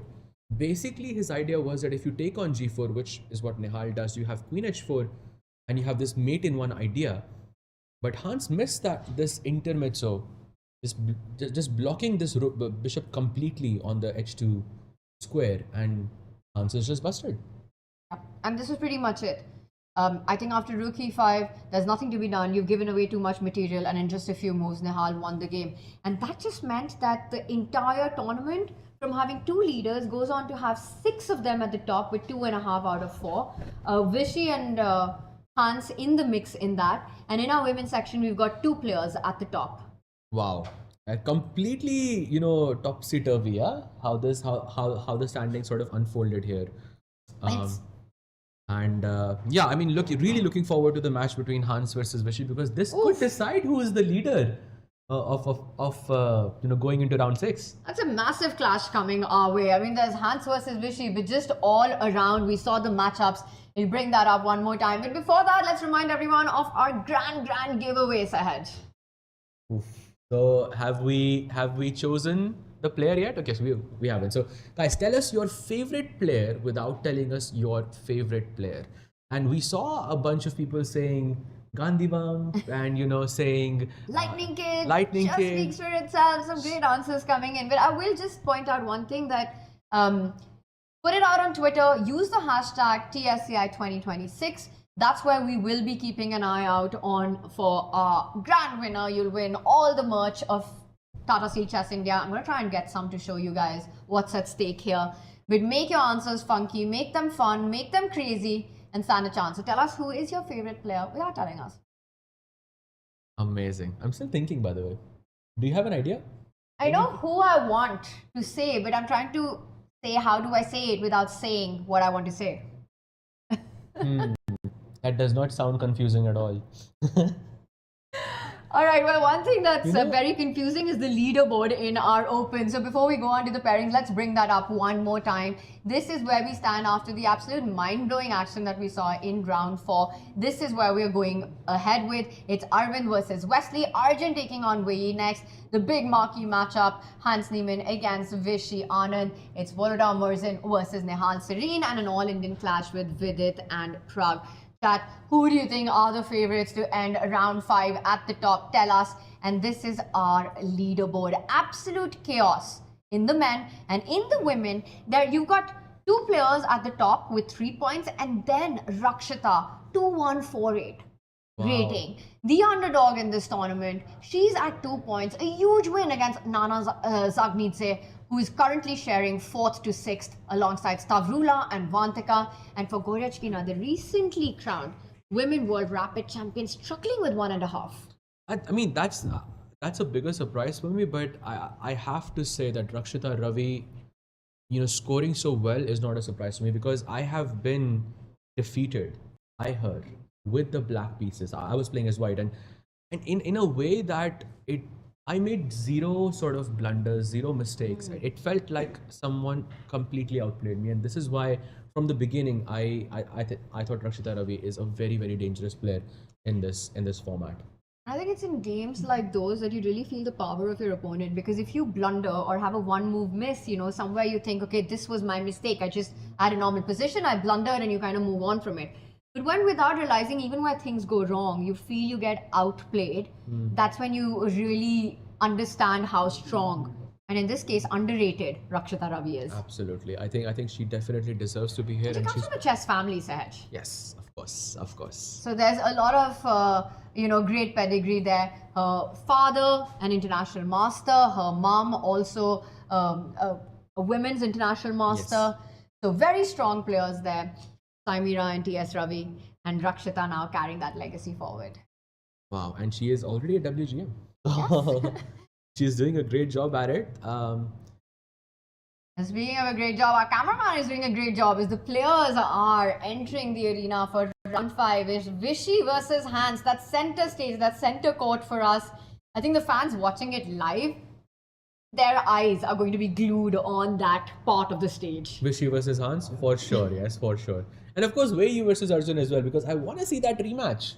I want to see that rematch from the World Cup quarterfinals, because Vachier did get the better of him, but Arjun must be feeling in great spirit after taking down Vishy in that way. And also, with Vishy and Hans, both of these players have just committed a huge blunder. Yes.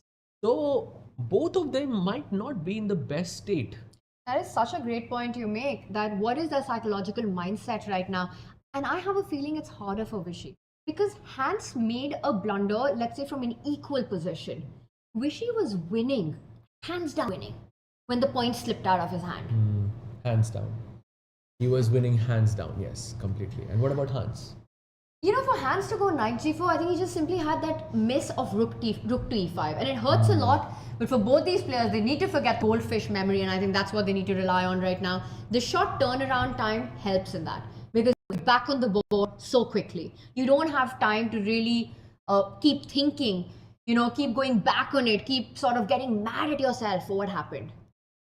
Agreed.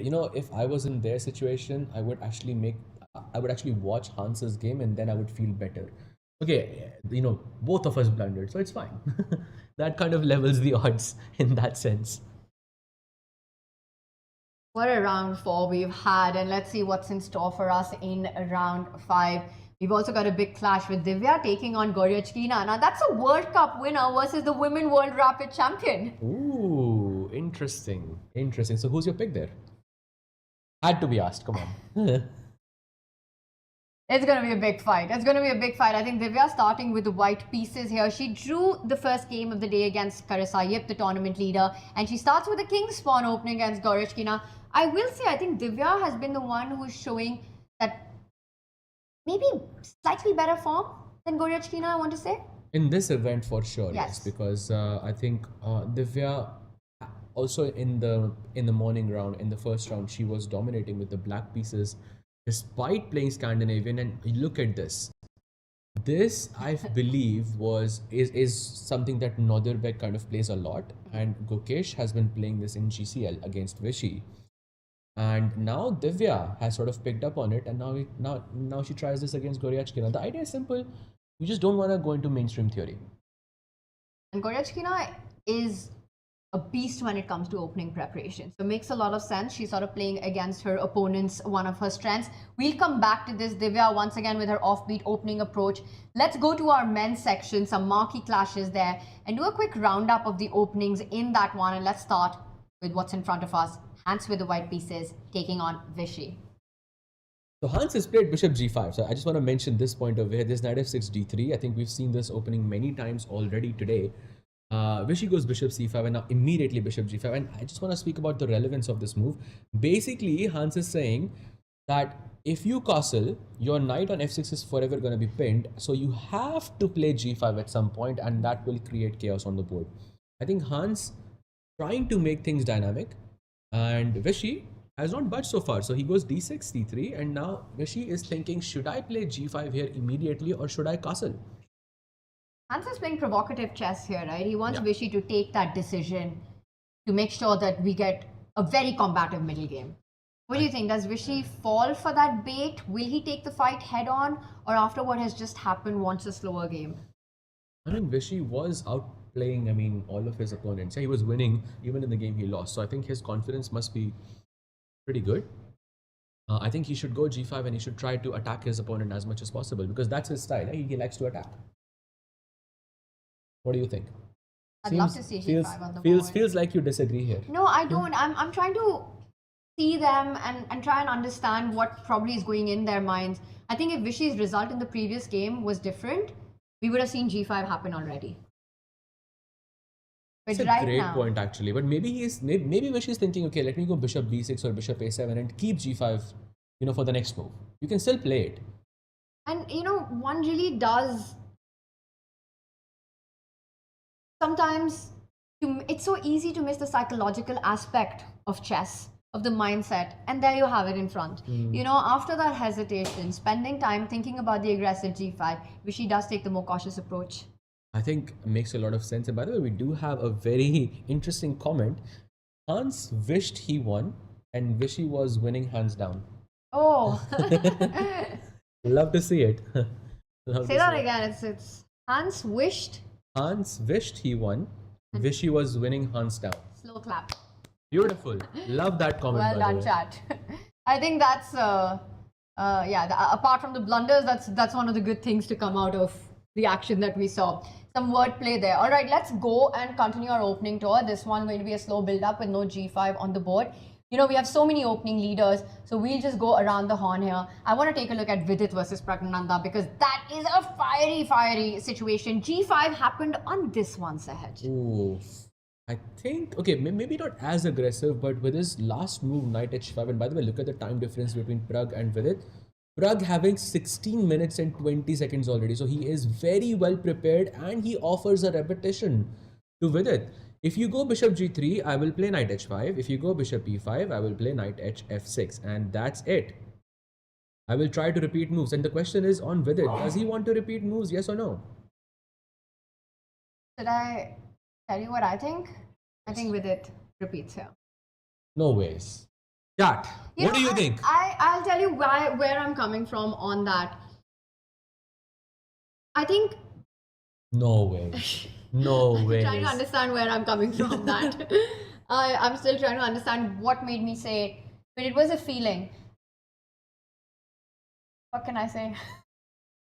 What can I say, Sahaj Grover? No ways. I What can I still say? don't believe it. No ways. Maybe it's that, like Olympiad team connection that you feel for your teammate, Tanya. I just think that Vidit also feels that, and What? there we have it, and just like that, this is about to end.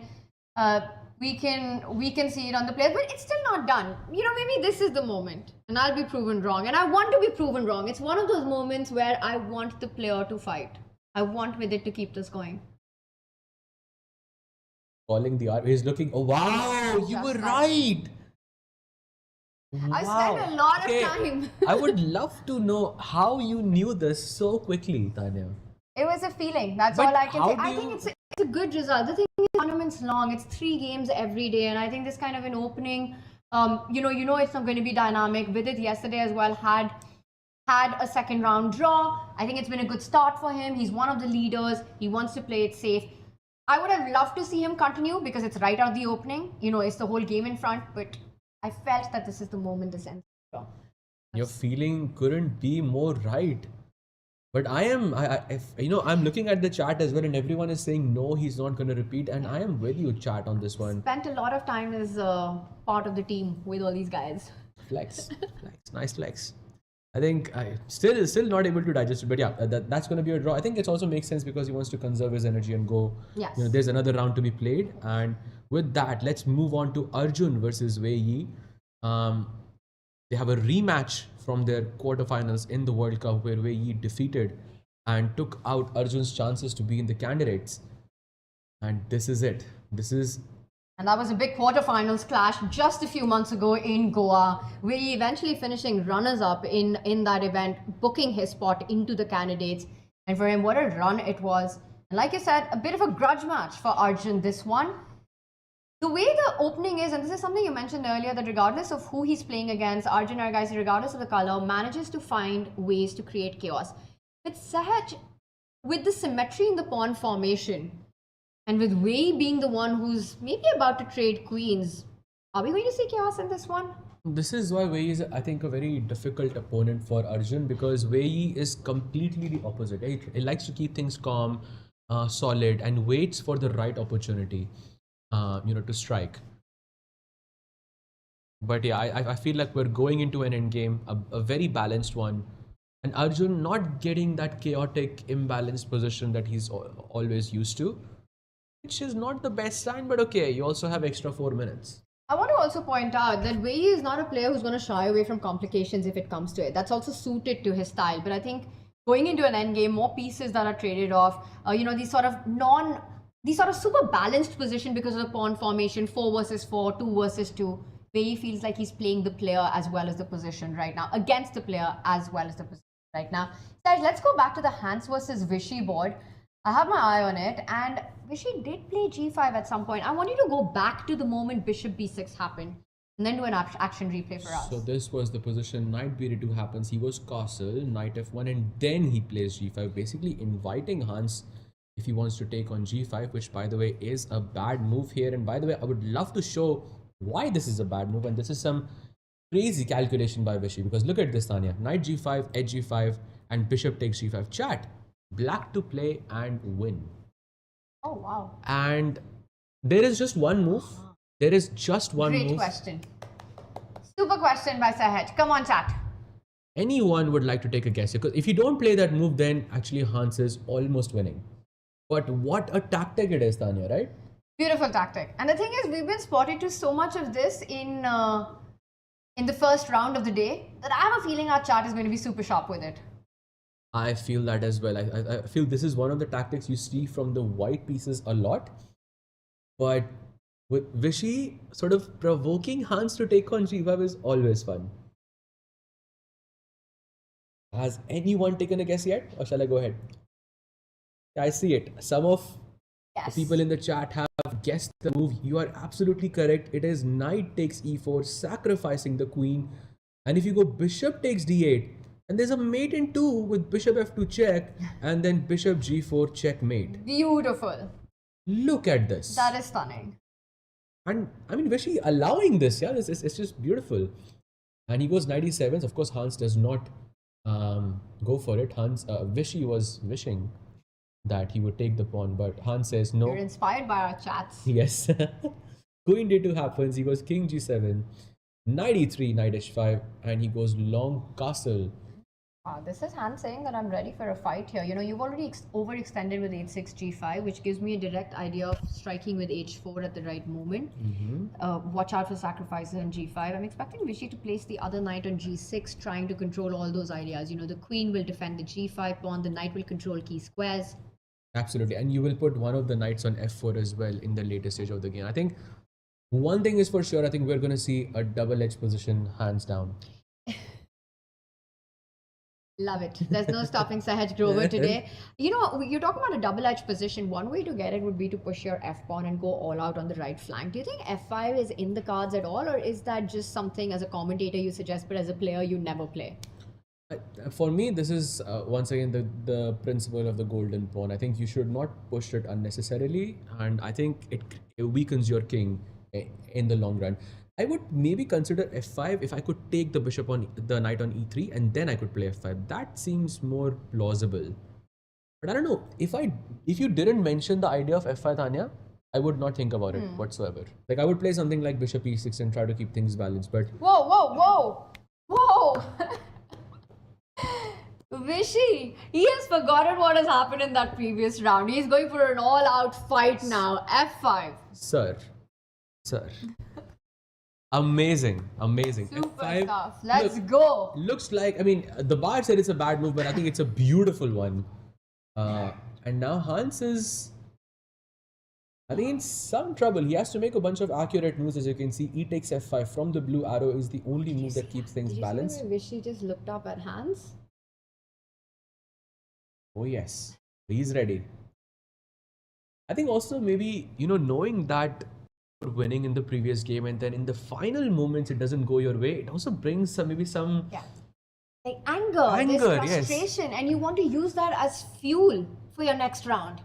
Exactly, and I think this is where we see Vishy taking it out. I mean, Hands down.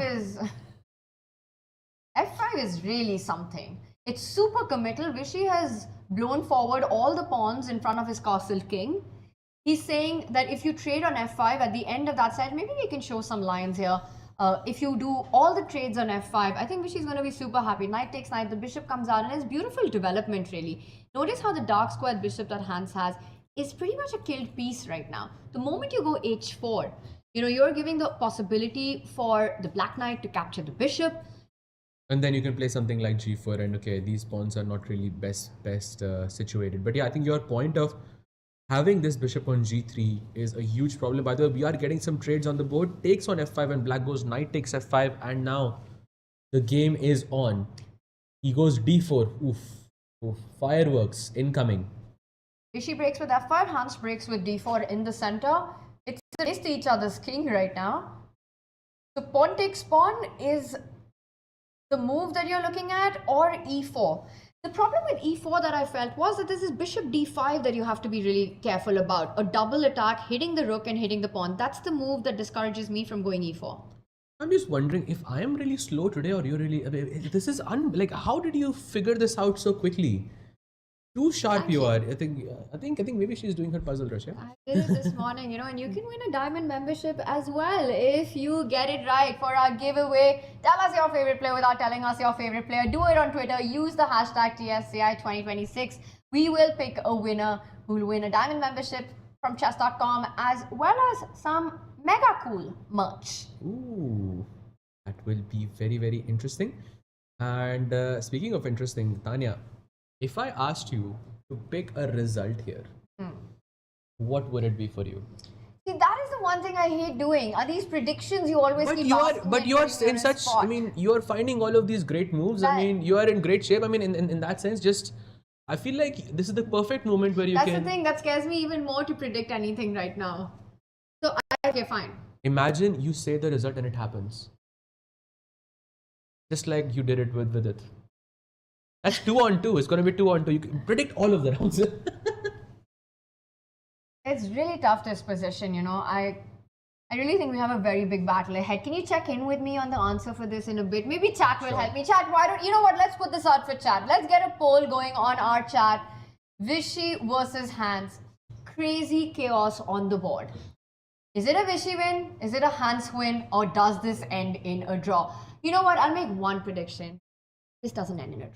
I think this is going to be a decisive game. Agreed. So we agree on that. Agreed. Okay, Yes. handshakes. Agreed on that. Deal. I do have a result in mind, but I just want you to say it first.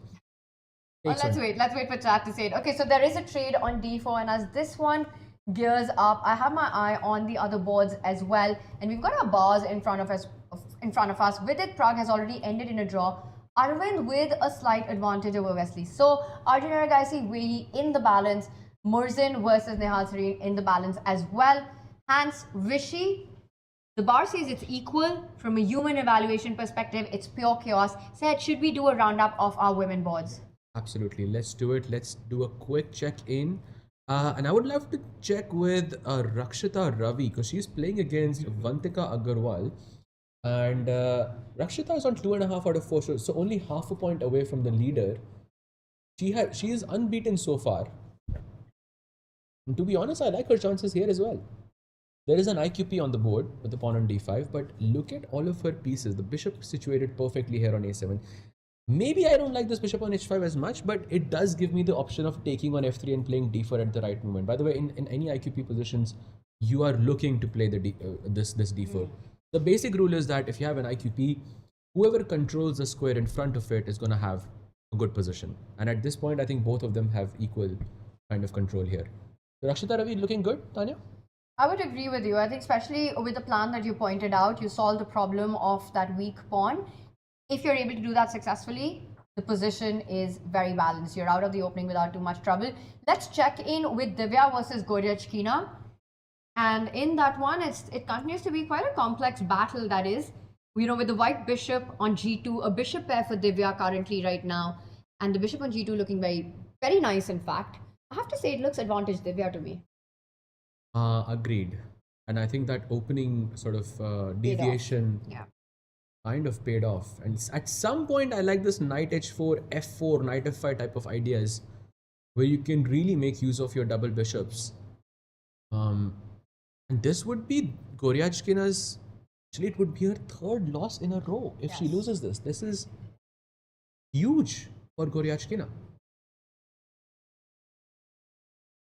Yeah, that is not something anyone would have predicted, right? After just winning the World Rapid. But I think that sometimes does happen, you know, when you've had a great tournament, a fantastic tournament, somehow in the very next event, especially if they're closely spaced out, it's not as easy to get the fire going, to get the momentum going.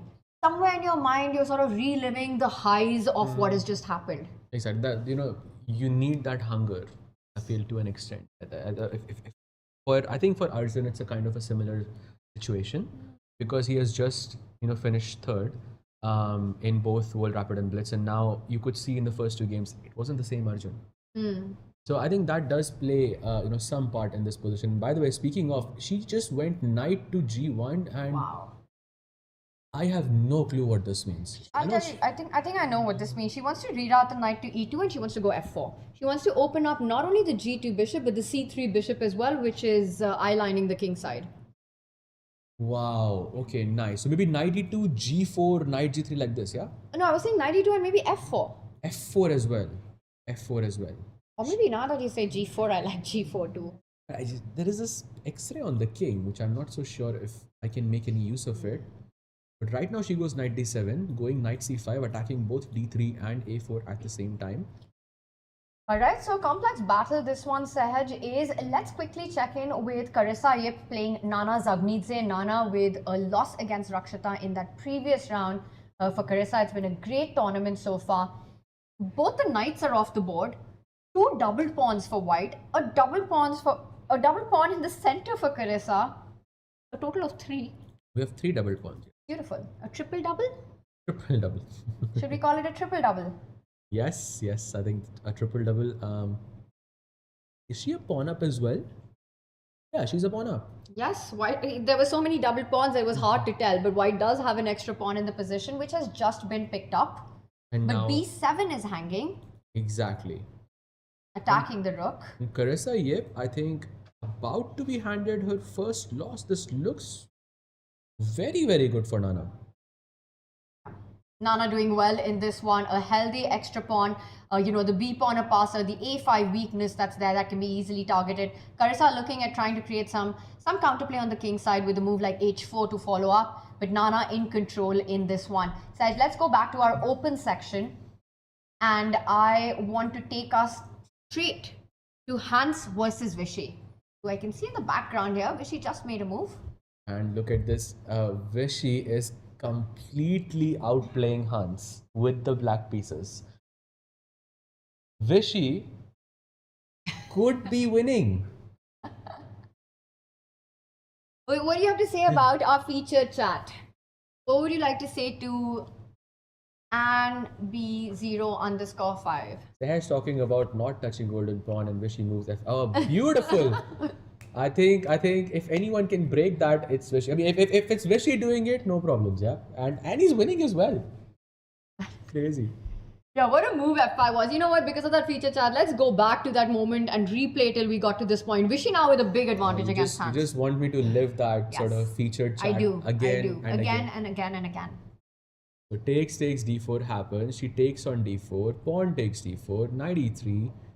And takes with the f pawn. Bishop f5. Okay, very normal moves by Vishy so far. Knight f6 taking control of the e4 square.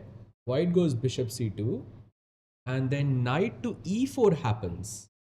And he moves the queen. Black plays queen e7. I mean, it feels like Vishy is completely dominating in the center, especially this e4 square, and this weakness on e3 could be a problem. But wow, It's I think definitely a problem. I mean, this is beautifully done by Vishy. Taking the decision to go f5, now creating this big. He trades. He's going to centralize. He's just getting pieces off the board. You're left with the bishop versus knight imbalance. You're also looking at the rook lining up with the black queen, putting pressure on the weak point that you highlighted. And the chat agrees with the evaluation here. On Chess24 India poll, it's Vishy Anand getting a 72% win odds here. Hans with 19% and only 9% of the draw. Do you think chat is overestimating Vishy's position at 72%, or would you say it's about right? last time I said that Vishy has sort of no chances, and then he Wait, ended queen up. takes pawn coming in with a check, Sahaj? Yes, but that's not a good move actually. He does it. Was not the best. Okay, still But it's pretty the- okay. I mean, that's the move you want to make. Your hand is wanting your hand is wanting to play queen takes pawn. Yep, this is exactly what he was wishing for. And as he goes back with the queen, retreats it to e6, and now the plan is to go queen f5 and go straight into the endgame. You're up a pawn, trade pieces. I love it. Why do you not like it? Oh, the blue arrow appears to answer my question before Sahaj can. Rook d1, by the way, only move. If you don't play rook d1, then Hans is in big trouble. I see that poll with 74% increasing even more. Now, the time situation also for Vishy looking incredible. He has shown some spectacular chess so far. And he could be one of the leaders, Tanya. If he gets the win, I mean, all these players are at 2.5. If he's able to convert this position against Hans, it's confirmed that he goes into the final round of the day as a co-leader at least. Wow, insane. That too, taking out Hans with the black pieces is... It's a bit soon right now. After what happened last game, Sahaj, I think this is the kind of format that truly till the last move is played, the game goes on. We saw so many turnarounds in time scramble, and it is an extra pawn for Vishy. But Hans will move that rook to e1. I'm trying to understand what's the difference between the f and the d rook. Is it just that the f rook is already very actively placed? You want to get the other one there?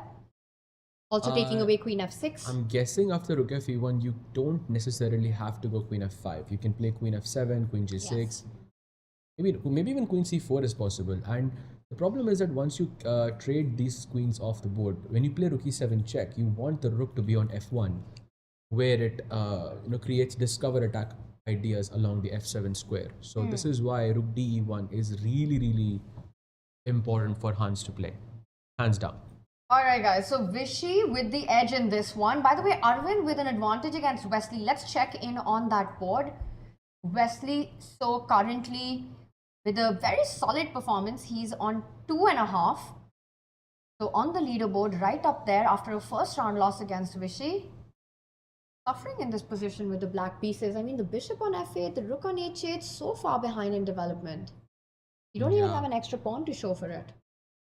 Yeah, this feels sad. And again, thinking about that point you made with that knight on f5, yeah? When there is a knight on f5, you never like the position. And I think in this case, in Arvind's case, it is 100% true. What do you even play here? You can't move g6, f6 is hanging. You can't move the bishop, the g7 pawn is hanging. All of your pieces are pretty much paralyzed. You need 2-3 moves at least to free yourself. He goes rook e3, best move in the position. Doesn't really solve the problems, you know. You get a pair of rooks off the board, but the problem is the other rook. How do you get it into the game is what Wesley is struggling with right now. So Arvind with the advantage here. Saj, let's check in with Arjun versus Wei. You know, it's a matchup that you've been talking so much about because of the history from Goa World Cup. And Wei, he's on aggressive mode. Look at that pawn storm. It's a connect 3 laterally on the right flank. Wei just goes into these simplified endgames, and I told you he's going to trade off the queens as quickly as possible with Arjun. Now he is putting the pressure on Arjun. He has a good position for now, and with his last move, it is very clear that it is Wei who's trying to play for a win.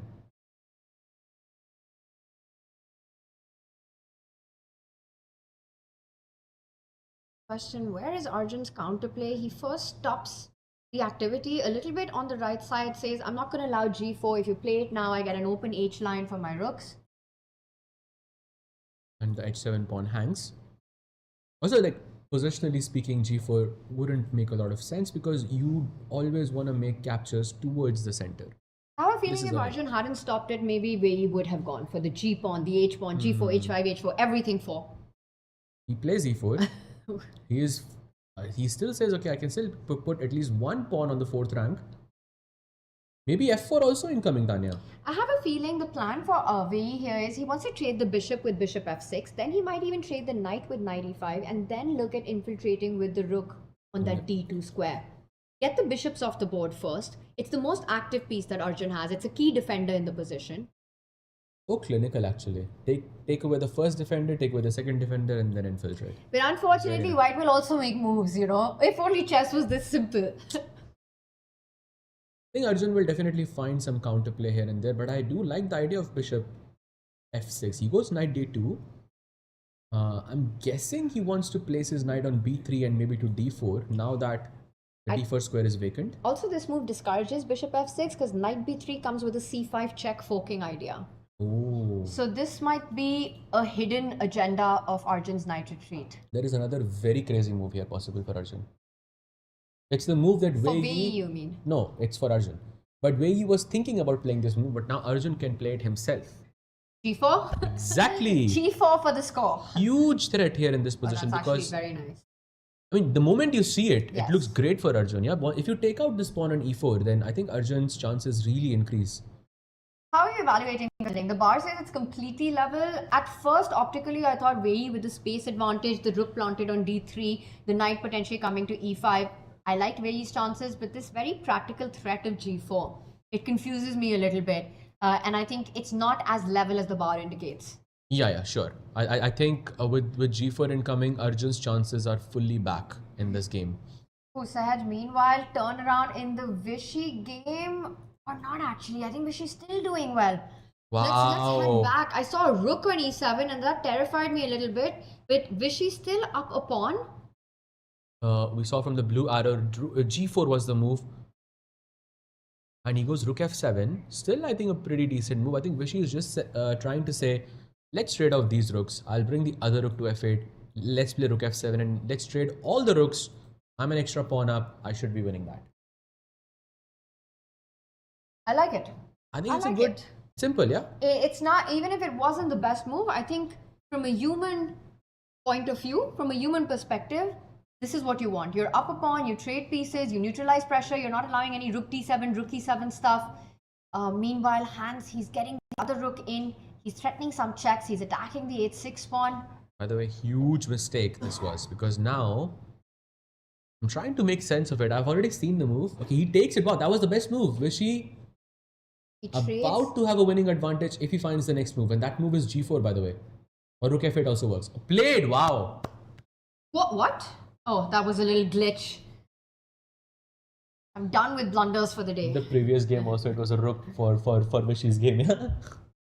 Okay, he slides the rook into activity. Now g4 is the big threat, right, for Yes. black. And look at that bishop on b6. It not only attacks d4, it defends c7. Rook also threatens to go to f7. If the rooks are off the board, this is completely winning for black. You're up a pawn, you'll slowly bring your king towards the center, you'll kick the knight out, you'll win that d4 weakness. I really like this move. And Vishy with that power statement of sip of water, you know, it just means I'm relaxed. I know this is a matter of technique, and I got this. Wow. Will Vishy do this? Will he convert this one, Saj? Okay, I think rook f7 might not be the best move, because you can potentially put up a fortress along the light squares. Like if I can get d5 and g4 in, then you won't be able to infiltrate on the king's side or in the center. So maybe if Vishy manages to keep the rooks alive, perhaps something like g4 and then go rook f2, then yes, I think his chances are very much alive here.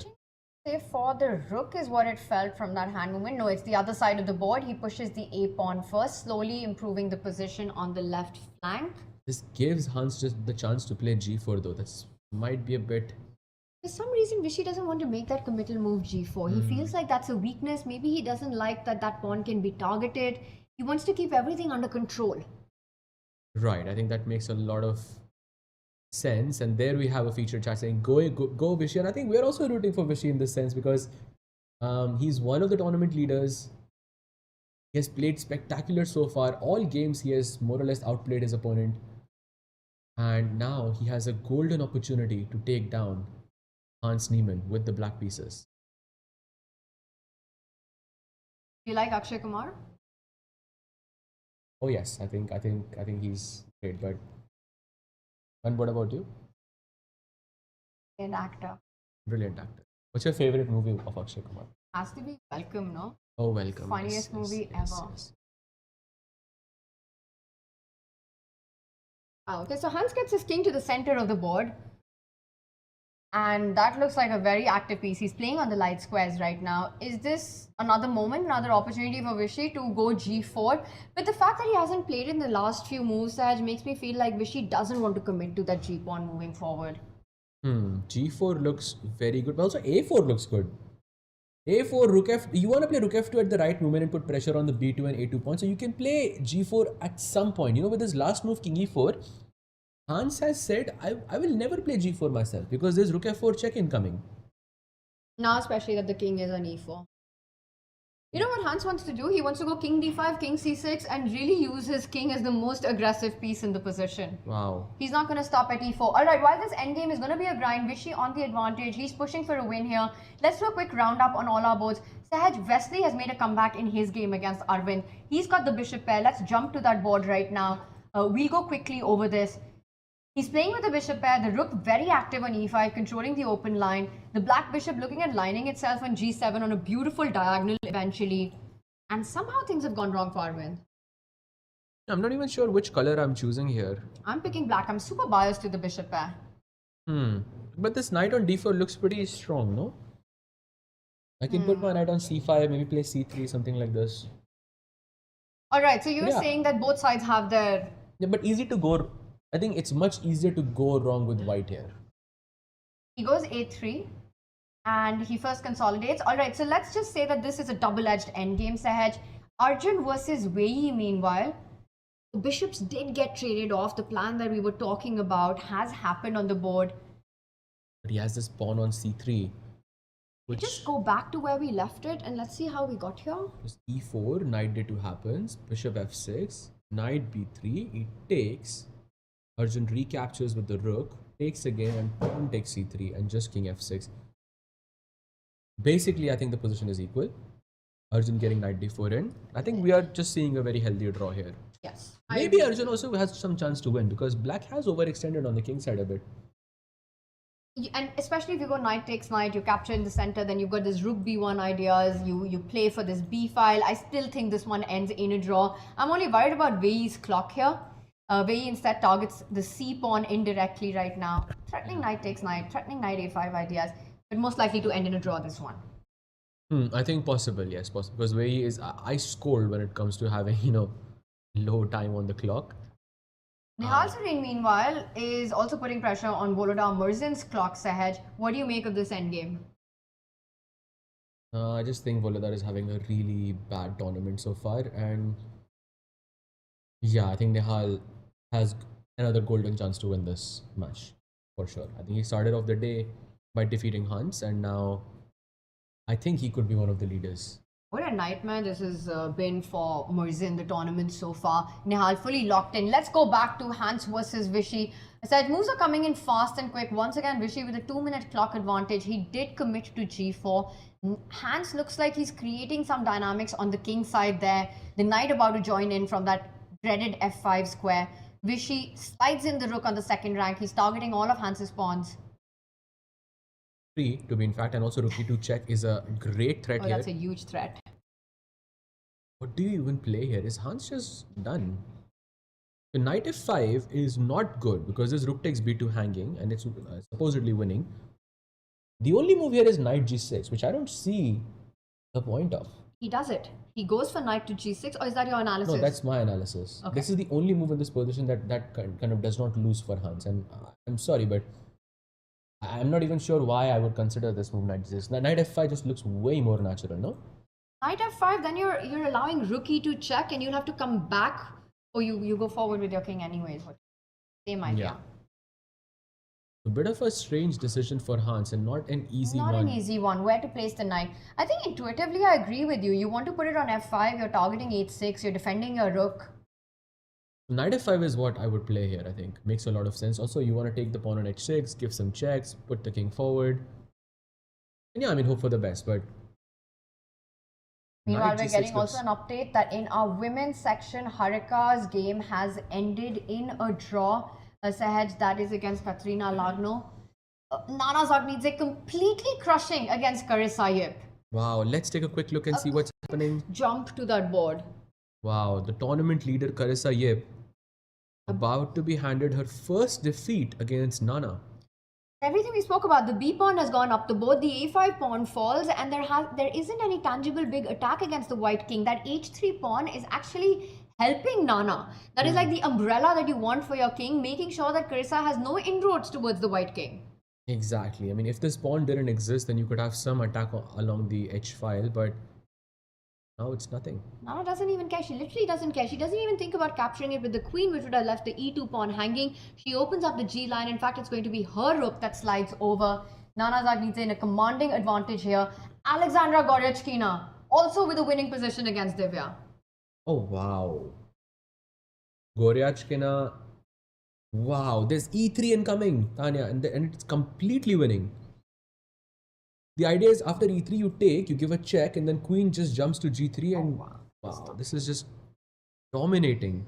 Okay, E3 is a beautiful move, but how easy or difficult is it to spot this move, this pawn sacrifice? Because that pawn looks like the jewel in black's position, and you're kind of just giving it away, understanding the strategic idea, and maybe now she'll go for it. Now that the queen has landed on the diagonal, to push that pawn on E3 and get your queen in. Oh yes, E3 makes a lot of sense now. And to explain this, F2 is the golden pawn. You have to move that pawn, otherwise it's not winning. Sahaj, Hans placed the knight correctly. He went in with the G6 square. Let's rush straight back. Knight G6 happened. Hans Niemann is giving up all the pawns. He's going for Vishy's king. He's going for counterplay on the king side. And now does he continue marching his king up? Is it going to be king, knight and rook? Giving up all your pawns, one by one. He's hoping for some kind of, a perpetual check with the rook and the knight. But not easy. Wow. Vishy's going to Knight pick F4, up. okay, that's... He goes back. mistake for sure. He's trying to set up some checking ideas, you know. There are patterns that you can repeat once that knight lands on h5 or d5, giving checks to the king, to the black king, Wait. trying to repeat. Is Vishy repeating? Because knight g6, he just went king f8 and now knight g6 check. He's just gaining time on the clock. But Please tell me he's gaining time on the it's clock. Hans who needs the time, not Vishy. Okay, now the question is, does Vishy repeat this position? And Sahaj, my feeling is, I feel like you're the best person to answer this question. this game goes on. Come Okay. on, Vishy. I think he continues this. He continues to fight for the win here. Oh gosh, I really want to be, this time I want to be proven right. I What think do you Vishy think? will take on. I mean, What I do don't you know. think? King f5, king g6 looks very dangerous. It does, you're right. It almost looks like your king is getting trapped. Saj, but guess what? He's reaching for the rook, come on. He doesn't repeat. I think Hans had offered him a draw, and Vishy just looked at him and said, "No, I want to play." So, props to Let's Vishy. go, game on. Game on is what Vishy's saying. Let's go. So king f5 now. Love it. Move. Love to see it. Okay. But can you give a check on d4? But then you're only allowing the white king to move forward. That knight on f4, it defends that d5 pawn. How is Vishy? The thing is, it starts looking a little scary for that black king here. You know, there's king f5, king g6, knight jumping in, the rook on e7. You're up 2 pawns with checkmating ideas, and you can feel the tension on Vishy. You know, black has two moves in this position. One is king f8, which allows this knight g6 check, which we just looked at, and Vishy denied it. And the other move is rook takes a2, and now he doesn't play it. And this is what my point was, that rook a2 is such a difficult move because you just played rook d2. Going for the g3 pawn, and Hans, he continues his plan. He's coming for that lone king on g8. What is Vishy's defensive resource? He's picking up the g3 pawn. Hans will now go ahead with his knight, but the d5 pawn hangs with a check as well. Knight e6 only move? Yes. Not king g6, yeah? And you know what the idea is? Knight e6, rook takes pawn, king g6, and you're setting up all these checks. You're setting up... No, sorry. No, knight e6, Saj. King, rook d5, and this king g6, and suddenly it's white who is winning. Because there's rook e8 checkmate, and I don't see a way to stop it. Very, very nice. So if you play knight e6 in this position, by the way, Vishy has just one move. I'm trying to find the chart. What is it? Because it's king g6. It's very, very difficult. Yeah, it's actually... Hans is reaching out for a knight. Knight e6 happens. Vishy has only one move, Sahaj. What is it? It's actually rook f2 check. And if you go king g6, can you find it, Tanya? Black to Rook black. f6? No. Exactly. Oh, rook f6, bishop h4, and the king cannot stay connected to the white rook. Exactly. But okay, still, I mean, I'm not sure if this is... You have a lot of pawns here. This Vishy's pushing because of the b and the a pawn. You go Yeah. b4, a4, b3, b2. You can play knight d4 and knight c6 though, and just take one of the pawns. But you're This- not losing this as black. No, you're not losing this for sure. So now Vishy has a difficult choice. He has to go rook f2 and Is rook that the f6. only move? Everything else loses? Or what? There's another move which is even more unlikely, which is bishop h4.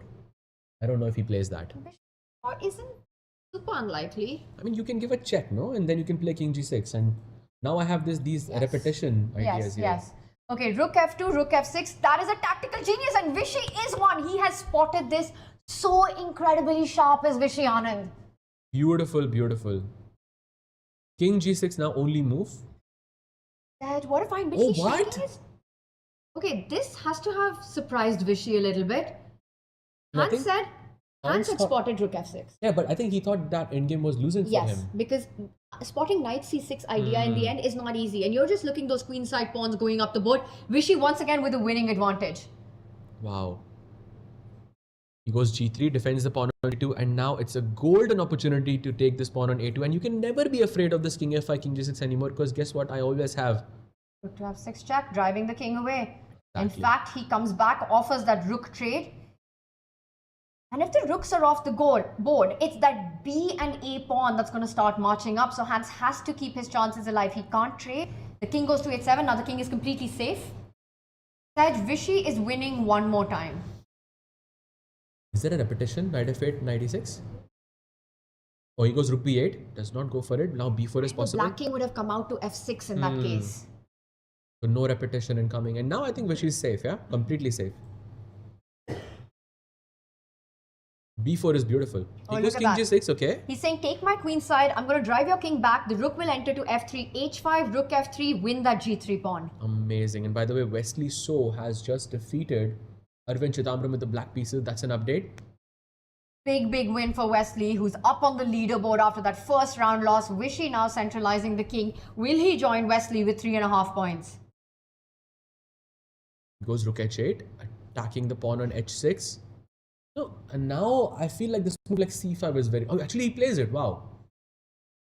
Okay, now I think Vishy will win. When you get c5 in, I think you have now these 3 pawns. That's a stunner. Yes. Just push this pawn down, basically. Yeah. And that's It's it. 3 versus 1 on that flank. And all your pieces are on the right side if your hands right now. Can I go knight c5 though? It's going to take a blunder to lose this one. Knight takes pawn. Doesn't go for it. I think the reason is that he would have just simply captured it, gone for that endgame. 3 versus 1 would still be so strong, Sahaj. Absolutely. And by the way, Nihal has also defeated Volodar Murzin with Wow, the black what- pieces. 2 updates. Huge win for Nihal. Beautiful. And for Murzin, the nightmare continues. Wow. Only Half a point. single draw. And Vishy is just picking pawns after pawns, but this one allows Hans with a chance and he's reaching for the rook. Why is this so strong for white? Because if the bishop was on e5, you could not get access to the 8th rank anymore because you had this rook g5 check ideas. And once again, the king, knight, and the rook are going to combine. He's going to slide the rook to the other flank and start checking for them from the 7th rank. This and this check is what Tanya is talking about. Hans Niemann back in the game. A slight inaccuracy by Vishy, picking up that pawn. One too many. Oh yes, but maybe it's still not over. I think still he has good chances. Bishop e5, very logical. Rook takes knight is a threat. Hans will slide the rook all over to the queen side. Rook a8 maybe or rook b8, both of them possible. Goes rook b8. And says there's a threat. Rook b7, knight e6 is a threat. Wait, what? Rook b7? The rook is defended. Yes. Almost got a little bit. That's why I think he put the bishop on e5 to defend the rook on g7. So basically if you give a check on b7, I go king e8 Only move. and then king d7 basically. Okay, that's how Vishy will hide from the checks. He'll play on the light squares. Hans attacks the a5 pawn. A mistake here right now. Hans is playing with seconds on the clock. Yes. And Vishy, he continues to be the lightning kid. crazy. And if you go rook takes a5 now, there's king c7 or king c8, both of them. How is he playing so fast, Sahaj, and so accurate right now? 4 seconds. Makes a move with 4 seconds on the clock, Hans Niemann. Vishy, he's getting his king to the right, to the left. The right flank? The left flank. Right flank. Left flank for white, yeah. And now king c7 also is possible, I think. He just wants to place it on b7. He wants to push the c and the b pawn. The white knight is about to jump into e6. Goes rook a6. Now king b7 is just winning for him. Okay, Vishy will find that. He got the king all the way to that side. Wow. He's reaching for the king. He's going to play it. Beautiful. And look at that. Drives the rook away. And that's the head nod by Vishy saying he's calculated this one. Yep, he knows he's winning now. Sahaj, what is the easiest path to win right now? How do you finish this off? You simply trade the rooks and there's no way to hide from this exchange. We just go on this long walk on a5, a4, a3 and you just take this pawn and that's it. No counterplay for Hans. Forced to trade the rooks off the board, the last surviving hope for Hans Niemann. And with that, Vishy's king is about to march up the board and assist the c and the b pawn to their queening destiny. Beautiful. Beautiful conversion by Vishy there. Amazing. Goes king e4. He's trying to get the king back to defense. e4, clinical. Taking away the d3 square. Yep, so there's no fortress on the board. Goes knight f7, attacking this bishop. The question is, do you care? Because knight takes bishop. I think you can just continue with your king. Exactly. That marathon, yeah, that long walk. Hans is trying to play fast, trying to look for those tricks, trying to create something with his knight. But too few resources remain. Set up a nice tactic here. If you play king a5, then knight c6 check might be dangerous. So he has to go king b5 and played. Yeah, and then you come back, you come up to a4. Goes knight c6. Now If you go to a4, knight takes bishop, pawn takes knight, d6. A bit of calculation might be required. Yes. Unnecessary. Just move the bishop. That's it. He agrees with you, Sahaj, and he brings the bishop as far away from the white knight as possible. So some great instructive play there. That bishop will not be attacked for a really long time now. Absolutely. And by the way, we're getting an update. Arjun is defeating Wei Yi with the white pieces, so that's huge. Arjun was a completely winning position in his game. But Sahaj, let's go back and watch the end of Vishy versus Hans. The bishop h8 played the c pawn, but that would allow the white king to come to defense. And also Divya's game I see at the background just finishing up. Divya versus Gorechkina. It was Gorechkina who gets the win in that one. And I love this screen because we can see Arjun and Wei right behind there. Amazing. We know when that one ends. Arjun's the one pushing for a win. And it's all eyes on Vishy. Goes bishop f6, attacks the knight on d8. Now, if you go knight f7 now, there's just king c5, and that's it. No more checks. And that's the only square that you bring your knight to, and Vishy, he's ready with his response. You defend that d6, and b3 is coming, Sahaj. If you move your king too far away, king f5, there's b3 that wins the game. Great fun. I think you can play b3 anyways. But then you've got takes, king d3. King b4, king a3, push. Oh, that isn't as simple as that. You just do it now? Is Yes. b3 game over? Yes, it is, basically. And Wei Yi, meanwhile, has just resigned against Arjun. Huge win for Arjun. I have to say, Arjun, a comeback day 2 for him. You know, a miracle saves him against Vishy, and then he takes down his World Cup nemesis, Wei Yi. So Wow. 2 back-to-back wins. Crazy. 4 out of 4, yeah, he is now, after losing the first 2 matches. 3 out of 3. 3 out of 3. The first match he won against Nehal, and then 2 wins today. He's gone for your idea. That's it. Vishy's coming with the B pawn. He's done this so well. It's been a beautiful convert with him.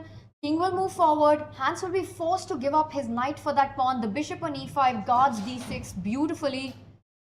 If you go b2 right now, there's king c2. Look at this. And this is where Hans, I think he's going to resign really soon now. Knight c3, king goes to a1. White will be forced. Even He was comes king back with the king. b3, now knight b1 is possible, but okay, this is a theoretically winning position. Just- Theoretically, but yeah, practically, bishop what's the c1. plan? Oh, you're just making White's king step away, Exactly. forcing White's king to move away. One thing that one thing that knights cannot do is lose a tempo. That's what Vishy is capitalizing on. All right, but where is your way to force the king to step back? Because Hans has this idea of just going knight c3, knight b1. I believe. Bishop c5, bishop b4. You believe in Vishy. Exactly. Hands down. I think he's going for your idea. He'll plant that bishop on b4, and Hans knows it, that this is over. Knight b1, and did you see that? Did you see that reaction he had? And that's it. He'll resign because there's nothing more to be played against the 5-time world champion who gets the win against Hans Niemann. What a performance by Vishy, this one. Wow. Incredible. Incredible. So now he's one of the leaders alongside Nihal and Wesley. But wow, Vishy having that one loss which he was winning as well. It is crazy to think about. Fantastic form here by Vishy, and I think this is what we were all looking forward to see. I mean, him coming back, taking this battle, taking the stage to fight against, you know, the youngsters, the big golden generation, and he goes into the final round of day 2 as one of the leaders, and the style with which he's done it in. This is where we stand in both our tournaments right now. Look at that name at the top on that left side. It is none other than Vishy Anand. 3.5 points along with Wesley So and Nihal Sareen. Half a point behind. Said a very closely contested battle with Arjun, Vidit and Prag, the 3 Indians chasing. Wow. I mean, it couldn't be closer than this. But I mean, it's amazing to see Vishy at the top of the leaderboard after basically we're almost halfway done with the rapid section. And speaking of how close it is, look at the women's section. There's only a half a point difference all through top to bottom there. But there's one leader, Katerina. She's a multiple-time World Women Blitz and Rapid Champion. She's also had some great performances in Kolkata. She leads with 3.5 points, which is half a point behind. You've got 3 players there. And then another half a point difference with Alexandra Stavrula and Rakshita in the mix. Anyone's tournament. Basically, I think Lagno right now leading think that's great, but still, I think the winner or sort of the leader is not decided in my eyes. I feel like in the next round there might be some ups and downs. Twists and turns is what we've come to expect at the Tata Steel Chess India Rapid. What a tournament this has been so far. Vishy Anand at the top, 3 players sharing the lead. Arjun Aragaisi with his comeback. Wesley So with his comeback in the tournament. Nihal Sareen, a last-minute replacement in the Open, is one of the leaders Wow, that's the ultimate, I think, flex right there. I mean, and let's not forget the match that he lost against Arjun. He was also winning that match, so he could be, just a sole leader with a 1 point difference in this, when we approach halfway in this rapid section. But wow, what a performance by Nihal, showing that he belongs here. I'm just still thinking about Vishy's conversion in this endgame and refusing to repeat the position and going for the win and getting the job done. Just so incredible this has been. We remind everybody of our incredible giveaway as well. Tell us your favorite player without telling us your favorite player. Tweet your answers. Use the hashtag TSCI2026 and you stand a chance at winning a diamond membership at chess.com and some very cool merch coming your way from Tata Steel Chess India. The final round of day 2 rapid is coming up. And the way we've set up our leaderboard in the Open and the women, that's one you absolutely don't want to miss. Stay tuned with us.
Buckle up, fasten your seatbelts. It's the final round of the day, and what a round we have on our hands because we cannot wait to show you the pairings and the matchups. Let's start with our open section. It is the final round 6 of day 2 here. Sahaj, so many stories screaming at me from the matchups that we are seeing. What stands out to you? I think it's the most experienced player and the youngest player playing against each other. Vishy versus Volodar Murzan, and of course Vishy is one of the leaders, and Volodar is still looking to make that first win. So that's going to be a very important one, and I think a good opportunity for Vishy to take over and be the sole leader at the end of day 2. So that's the match that I would be really looking forward to. And another one, Tanya, is between Arvind and Arjun, because Arjun is on a run. He is on a goated run, and I feel that there's nothing that can stop him. And in fact, it's Arvind and Murzin who are currently on half out of 5. It's been an absolutely disastrous tournament for them so far. This is where we stand on that leaderboard. And as you pointed out, for Vishy Anand at the top with 3.5 points, it is a big opportunity to end day 2 on a high as a leader. He's playing the one at the bottom of the scoreboard right there. You know, Sahaj, something at the start of the day you mentioned that Wesley So is a player that you feel will have a performance today, and that's exactly what he's shown. He's at 3.5 right now. A big matchup coming up for him as well as he takes on Pragnananda. Absolutely. I think this is a good opportunity for Wesley as well to take over against Prag, as since his first loss to Vishy in the first round with the black pieces, he has basically scored 3.5 out of taking out Murzan, Wei and Arvind Chidambaram in the process, and making only just one draw with the white pieces. And now he has Prag, who is also having a decent event. He's at 3 out of 5, but for Wesley, playing with the white pieces, this is a golden opportunity. I believe it's a golden opportunity for all the leaders to take over. And for Arjun, like you said, he's playing against Arvind, you know, a player who is right now struggling. Who is right now struggling in the tournament. Arjun with the black pieces looking to get that win in our women's section. As we see the girls arrive one by one, this is where we stand. Tournament leader currently, Katrina Lagno. She is half a point ahead than the rest of the field, and we saw her there. Let's bring up our matchups as we see them come and take their places. A big final round of the day for Katrina because she's playing one of the players against whom she's a big rating favorite. Oh yes, Savrula. Absolutely. And I think again a golden opportunity for her. But Savrula has been, making upsets in this tournament, and I think she should. I mean, for me, it's not a clear match, but I also want to keep a close eye on Rakshita's game, because she, I think, has a very interesting match today against Vaishali, who has not been in the best shape, and this could be the moment where Rakshita scores her second win. Now, what a tournament this has been so far for Rakshita. The same cannot be said for Divya right now. She has struggled, but in these formats, you get a win against a player like Nana, and you're right back in action. But Nana with a fantastic win in the previous round against Gorjachkina. She's looking in hot form right now. And there we see, right up front, it's Vidit versus Nihal. That's going to be a fantastic battle. Both players showing incredible form in the tournament so far. And Sahaj, it's handshakes. We are off. Absolutely, he's adjusting his pieces. Which piece is he gonna move first? D4 or E4? Most players have been going for E4 so far, the King's Pawn opening. But Nihal, he's thinking on the first move itself. That's interesting to me. And that just goes to show that that's a player who has so many weapons in his repertoire, in his arsenal, that he can decide, do I start with the queen's pawn, the king's pawn, maybe the bishop's pawn, maybe c4. In the end, it is going to be d4, the move of choice, and Vidit starts with a knight coming out. We're going to see a Grunfeld. London. Come on, Nihal. I think you're Nihal right. is a specialist of London. He goes d5, and this is the moment. Oh, he goes c4. No London today, but we might see a Catalan or a QGD. And Catalan it is. So the first few seconds that Nihal took at the start of the game, I think it's not just thinking about, do I start with e4, d4? It sort of goes further down, and he blitzes out the Catalan opening. That is the choice that he's gone with. Let's continue our opening tour. Sahaj, let's move on to Hans versus Wei. That one in action. What do you make of this? think all the pieces, nothing has been traded so far. I think Hans has gone for the semi-Slav opening there. At some point, Hans would want to play c5 to try and break open the position. And if c5 is not possible, then he should try to play e5 at some point in order to break through. Right now, where he goes bishop b2, doing a fianchetto, black short castle, and goes bishop d6. And I'm kind of worried of this move g4. I don't know about you, Tanya, but if I'd be worried before castling on the short side because I will always think white can go g4 here. That's a great point you make. But I think Hans, he's reaching for the king. He believes that after g4, because the flexibility in the center, it's probably a plan that will backfire. Pawn takes pawn c5, opening up the bishop if the knight on f3 is left spot soft. I want to add that for both Wei and Hans, they're coming out of brutal losses, I want to say. You know, for Wei going down to Arjun Naragaisi, just the way, the nature of the game, that it was very dynamic, but in the end it was all Arjun. And then for Hans, we saw what happened against Vishy, losing that endgame and Hans having a reaction at the end of it where he couldn't believe it when the final move was played, that he lost that. Absolutely. And by the way, for Hans, this has been a disastrous day too because he has lost against Nehal and Vishy back to back, and now he's playing against Wei Yi with the black pieces. So it's not a great situation to be in. For Hans, he was a tournament leader after day one finishes, and now he's at 50%. All right, let's see if he's able to finish on a high and turn that around. Let's move over to the legend who's playing like an absolute beast here in Kolkata. Vishy Anand, he's really schooling the kids, as our chat is mentioning. And well, Volodar Murzin, he's been struggling. Will Vishy's form continue in this one? Vishy playing with white? I think so far, Volodar has been playing pretty quickly, but I'm guessing this is the first moment he thinks. And Vishy still more or less looks like he is in his prep. And this is once again one of those positions where you want to capture on f6, and then you want to put your knight on d5 at some point. And then I think Vishy will be more or less comfortable, I think, with that setup. So I'm going with Vishy on this one. I think he has a good chance of taking Murzin out. So I'll just point out that in this opening, it's all about, once again, the d5 square, right? Who is able to control it, who's able to occupy it. If black is able to break free with d5, Murzin would be a super happy camper. Meanwhile, for Vishy, he's planted all of his forces against it, the bishop, knight, pawn, and rook. You might even see him doubling up on that d line. It's not just about the d6 weakness, but the square in front of it. Exactly. And I mean, if you give me the time, maybe it's not correct, but if you give me the time, I will go knight here, knight here, knight here.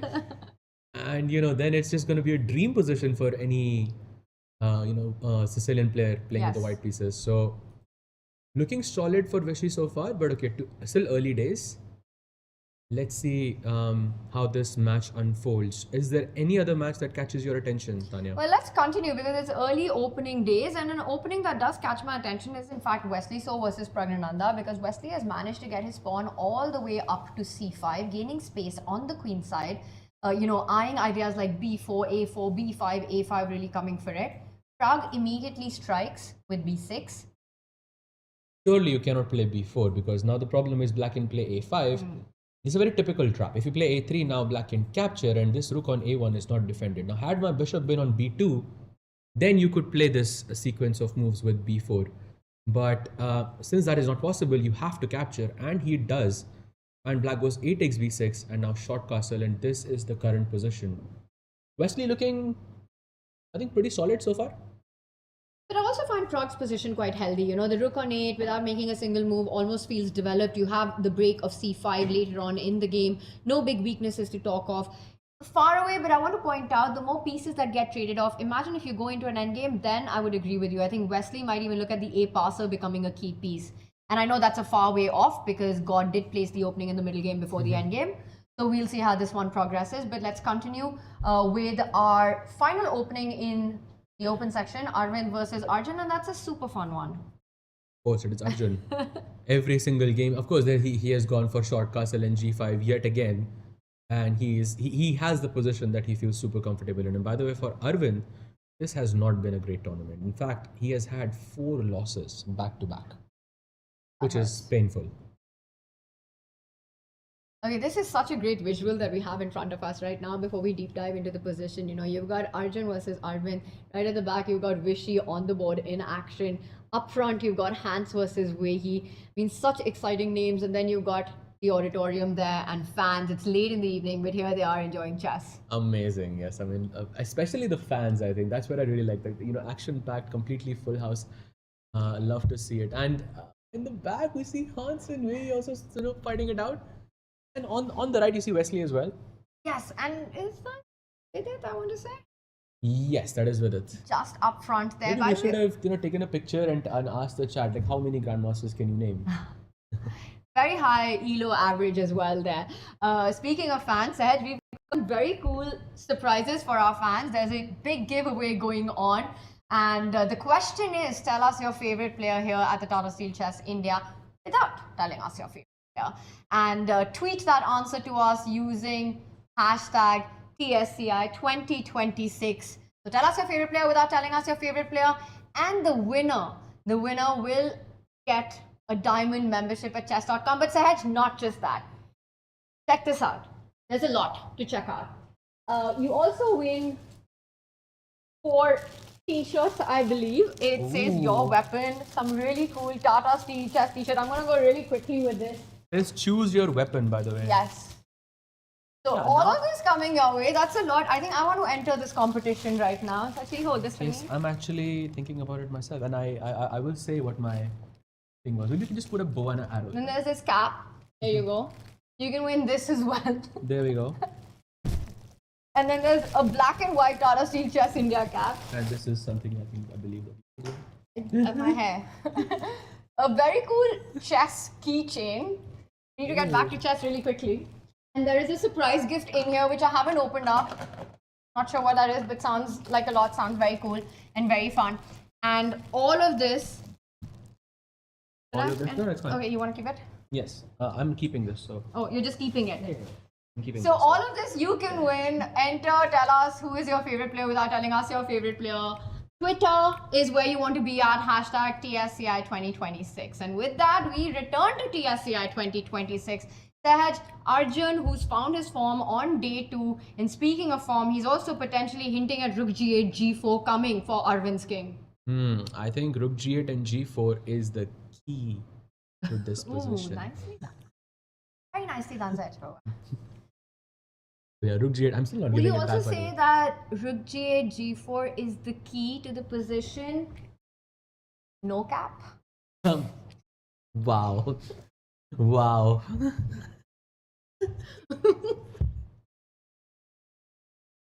No cap, indeed. Speaking of no caps, what is Arvind's best move here?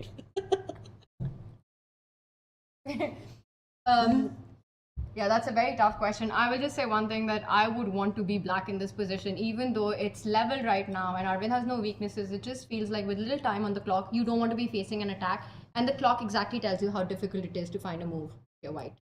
Absolutely. I think it's very, very difficult to come up with a move for white here, and for black, this is, I think, looking really simple. You just want to go Rook G8, G4, like you mentioned a bit earlier. You want to find a move worth your money or dollar. This feels like No. white is welcoming this idea of Rook G8 and G4. All right, that's Rook G8 and G4 is very much what Arjun has in mind, and clearly for Arvind, he wants to place the knight on e3 to fight that, to also aim at the light squares which have opened up. Saj, let's go to our women's section before we circle back to our other leaders in the open. One game or one bar that really strikes to me is the match between Carissa Yip and Vantika Agarwal, because Vantika's, firstly, her pawn is on h4, and secondly, she has a very big advantage, if not a winning one. Oh, wow. There is g5 incoming in this position, which also felt natural to me. Like, wow. And it was Nana who beat Carissa in the previous round. And that was quite a win by Nana with the white pieces. Carissa's first loss in the tournament, and this one suddenly with the white pieces under pressure. Yeah, I feel like that first loss, takes you off your game, and maybe that's what we're saying. You, generally speaking, Carissa Yip does not get into worse positions after move 11, right? She's a very aggressive player. She doesn't like to be on the defense. And here it's Vantika who is expanded with h4, but it feels quite complicated because often these kind of positions also feel like you overextended. Right. Right. So I think a very difficult position for Carissa here. Vantika, who loves, I think, aggressive chess, she can play g5 in this position and launch an attack on the king. Any other games that feel interesting to you? Let's check in with our leader, Katrina Lagno, playing with the black pieces against Tavrula. And look at the weird pawn formation that's there. It is so symmetrical. There you've got 4 pawns on the e file, a double-double. Double. Amazing. And then we have the same knights over here as well. The only difference in this position is that white's knight is on d2 and black's knight is on 6, which honestly doesn't make much of a difference. You know what I want to see happen is queen e7, rook e1, rook e8. And then I'm happy. That's going to be peak commentary. Absolutely. All the pieces on the central You got to file. place it. You got to make it happen. Okay, rook queen e7, rook e1. Let's go rook a8. And there we go. No, actually, let's make it even more symmetrical. We can go rook e1, rook e8, rook f1, and yes. a6. Just that knight on d2 Just is the kind of knight, looking... yes. But you get the drift, chat. So this one, quite a balanced position so far. Although the kings are castled on opposite sides, so I highly doubt it'll stay balanced for too long. And just as I say, there's a break in the center. Sahaj, I want to check in with Harika versus Goryachkina because Harika is doing some very fun stuff on the king side. I don't know what's the obsession with g5 today. With every player just going for this g5, g4 and just going for the attack with the black pieces. Look at those pawns, d5, e5, f5, g5, h5, it's everything 5. You know what to do now. You can play c5. Oh wait, it's black to play. Let's play a5 first, c5 and b5, and we have another position like this. Beautifully done.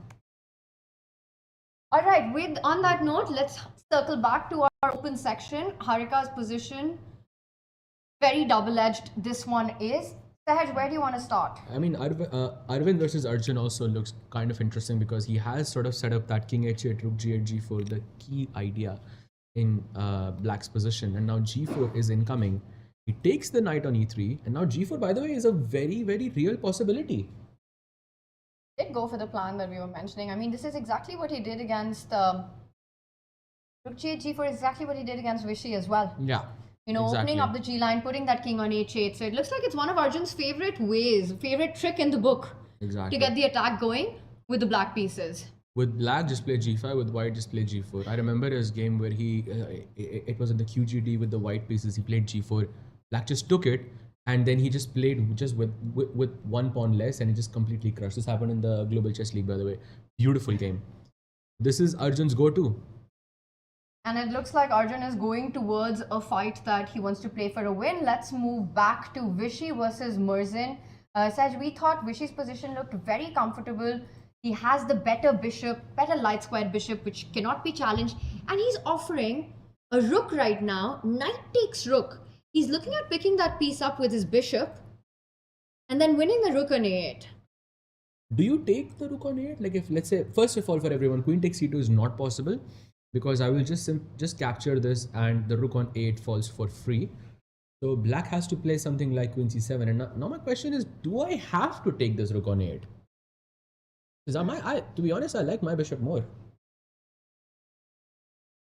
You just want to play down an exchange and say that you're playing for the domination of that light squared bishop in the center. Pretty much. So like c3 is a nice move. Just try to stabilize the position. Maybe then you can throw some h4, h5. I don't know. It looks kind of interesting. Yeah, and we'll get our players on the screen as well. Vishy versus Murzin. And he, by the way, he does not take on d5. He goes rook a b8. So he wants to... Did Vishy voluntarily play rook d5 or was there a trade? Can you just back up and... Because I find this so fascinating. So this trade happened, bishop f6, knight f6, and then he went knight to d5. Black played bishop takes d5. And now took it with the rook. Beautiful. I think it was forced, yeah, to an extent, because if you went bishop takes d5, then the c2 pawn will hang in the later stage. Takes and then c2 pawn hangs. So the idea when he played knight d5, the beauty is that he wanted to capture it with the rook. Yes, exactly. Beautiful moves. But he goes rook a b8, and now another question for Vishy is that do you want to sacrifice that rook or not? Because you can play something like c3 and offer the exchange, but looks like a very difficult decision, honestly, to me. I'm just comparing the two bishops, and one has the feeling, the stronghold on d5, the light squared bishop being stronger, that Vishy is the one with the edge in this position. Yes, the light square bishops, I think, enough said. Yes. Light square bishops are just too strong in this position. All Also right, the so time, 5-minute difference. once again, Vishy up on the clock. Lightning Incredible clock management. Lightning Kid for a reason. Really. And you know, this moniker of Lightning Kid came to Vishy in the 80s. And that's what is so amazing about it. At that time, no one could even envision that speed chess would become such a massive part of the chess ecosystem. Absolutely. And he always was naturally gifted at how fast he played, the speed with which he played, how quick he was at finding those tactics. You can see, I mean, with every single game that he is playing, he's at least having a 2 or 3 minute advantage against every one of his opponents, which is not an easy thing to do. All right, so Vishy looking good in his fight against Volodar on this. Sahaj, let's check in with Vidit against Nihal. Absolutely. And by the way, after that, we should also check Wesley, because looks like he's having a nice advantage with the white pieces. He could be one of the leaders, but here is a game between Nihal and Vidit. Looks equalish. There is an Alekhines gun on the board. To be honest, I mean, practically, I like Nihal's chances more, but okay, I know Vidit, he's going to be super solid here. I thought the Alekhines gun was the 3 majors on the same file. Yeah, but this is the modern Alekhines gun. Oh, sorry. Exactly. When Neo when did Alekhines. the Neo Alekhines gun come into existence? It is the key for, everything these days. All right. But have you never heard this Queen's Queen on A1 and Bishop B2 as being Alekhines gun? So what I know of the Alekhines gun, because I am a bit of a fossil in the chess world, a bit of a traditionalist, that you'd have the 2 rooks in front and the queen behind the 2 rooks, and that would be termed as the Alekhines gun, because that's the most powerful way to control a file. Or a diagonal. Got you there? Chat, you tell us, is there an actual modern version of the Alekhines gun that exists or not? Because I don't feel like trusting the guy on my right now. All right, but let's come back to the position. He does have the bishop and the queen battery on eyeing the g7 spot there. But it just feels like black's position is too healthy. With it doesn't have any weaknesses. I don't think there's any reason with the bishop on e4 to be worried about if you're black here. I think there is some pressure on the g7 pawn for sure. I mean, this Alekhines gun looks very, very dangerous to deal with as black. I don't know. Would you say that the battery is really powered up? Yeah. I mean, I think the Alekhines gun is just too powerful in this position. As he takes, look at him. He knows what it is. He is completely vacating that diagonal. And with it, I think practical problems for sure. And we're being told we've got close to 6,500 people watching us across channels right now. So huge shout out to our chat who are on this ride of Tata Steel Chess India. But when you got a feel like that, when you got the action like that, where else would you want to be but here? Exactly. In Kolkata. In Kolkata. If you're in Kolkata, you've got to come and watch the action live at the Dhonadhanya Auditorium. Otherwise, like Sahaj says, just book a ticket. Exactly. Simple. And then we can debate about this Alekhines gun. All right. Well, let's debate about another position right now. Sahaj. How about Wesley versus Prag? Because I feel Prag is in some trouble here. And Wesley has had a pretty good day so far, 1.5 out of 2. If he wins this match, he will definitely be one of the leaders.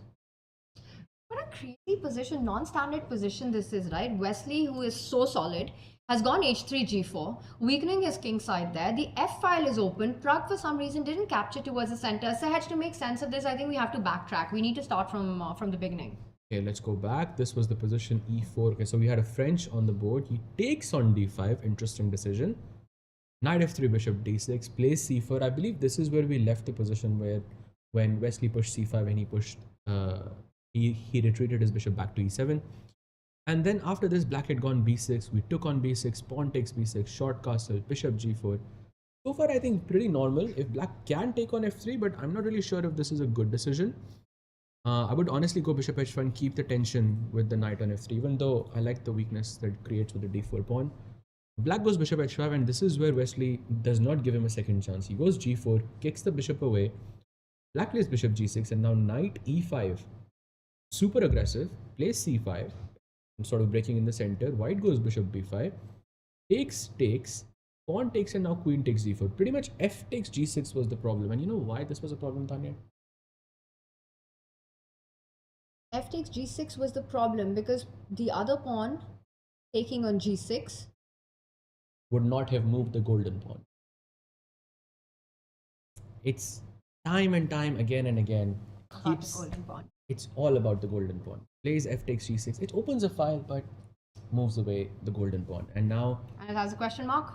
exactly, not even surprising. Black goes bishop c5 and now queen d3, knight bd7, and this is the current position. Wesley having a slight advantage. But you know, I understand that. You've got the bishop pair, it's an open position, d5 is weak, knight takes pawn is a threat. But with the weakened king that Wesley has, it still feels that Frog is going to be looking for those tricks. It can't be super easy. And by the way, he's played bishop f4, lining it up against the rook, taking advantage of the fact that the knight cannot jump from there because d5 hangs with a check. So knight takes pawn, you've got queen d5 check. Nice. So knight, if I go knight takes pawn here, you mean? Or you mean knight takes g4 here? Yes. Then queen takes d5 check, yeah. And then you win the d7 knight. Although this is hanging, but you can take hg4 as well. So seeing this, Tanya, do you know what the best move for black is? If not knight g4? Very crazy, because you would expect black to be super aggressive here, right? Because white's king is unsafe with this pawn on g4. He's made a move, by the way. He's made a decision. And that was the best move, king h8. Wow. King h8, just sidestepping, knight takes pawn, and the queen jumping in with a check. So with the bishop hanging on f4, you can't really take it. So Sahaj, can we sum this up as a chaotic position, but Wesley with a better pawn formation, with the two bishops, perhaps the one with the advantage here? Yes, I think that is a nice way to summarize it. So, But far from over. Far from over here.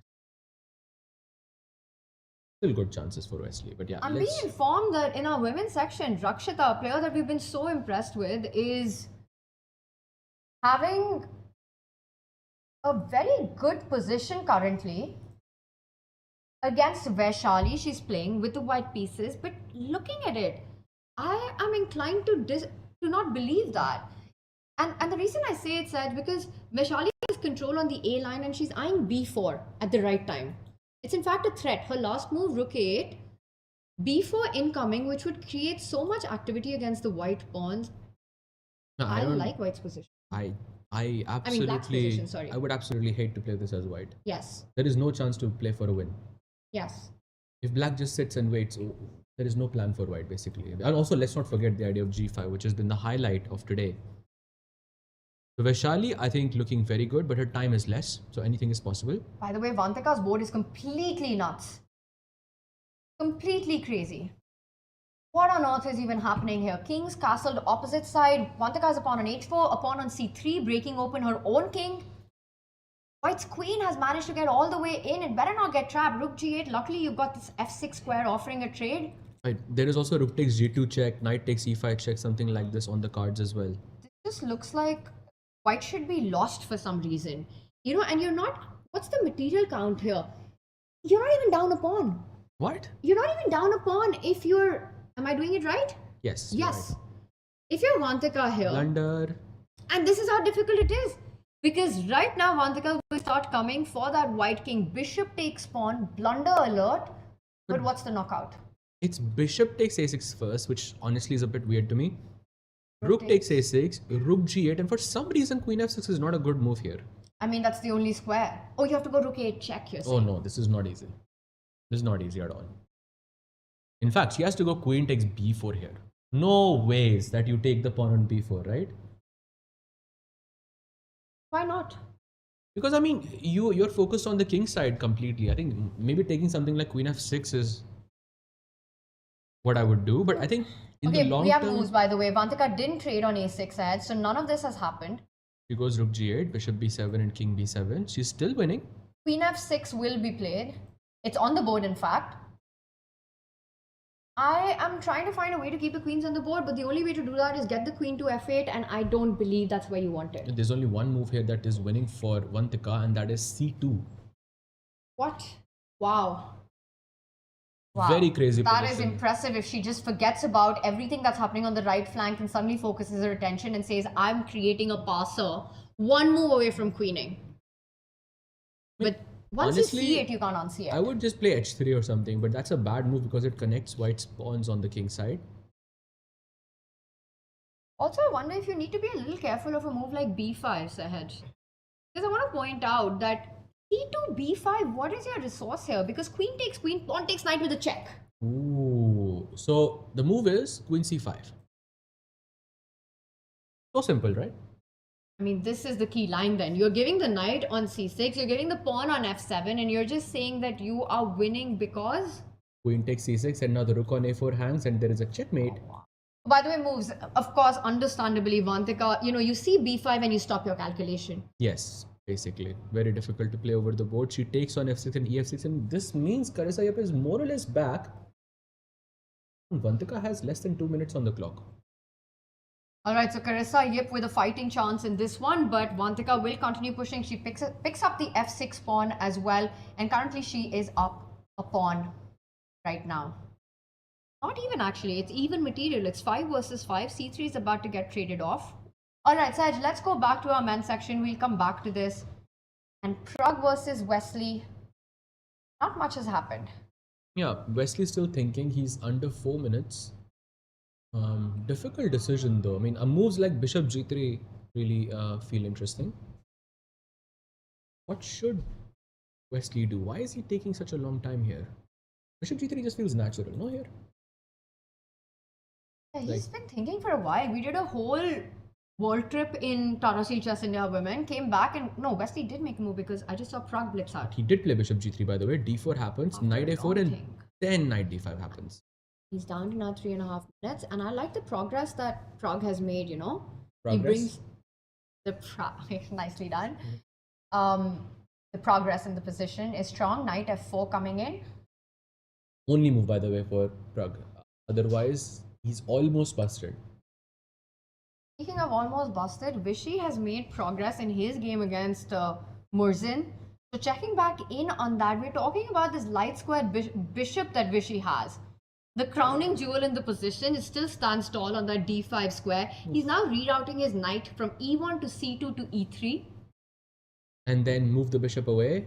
It has done its job, and then we put the knight on d5. Beautiful.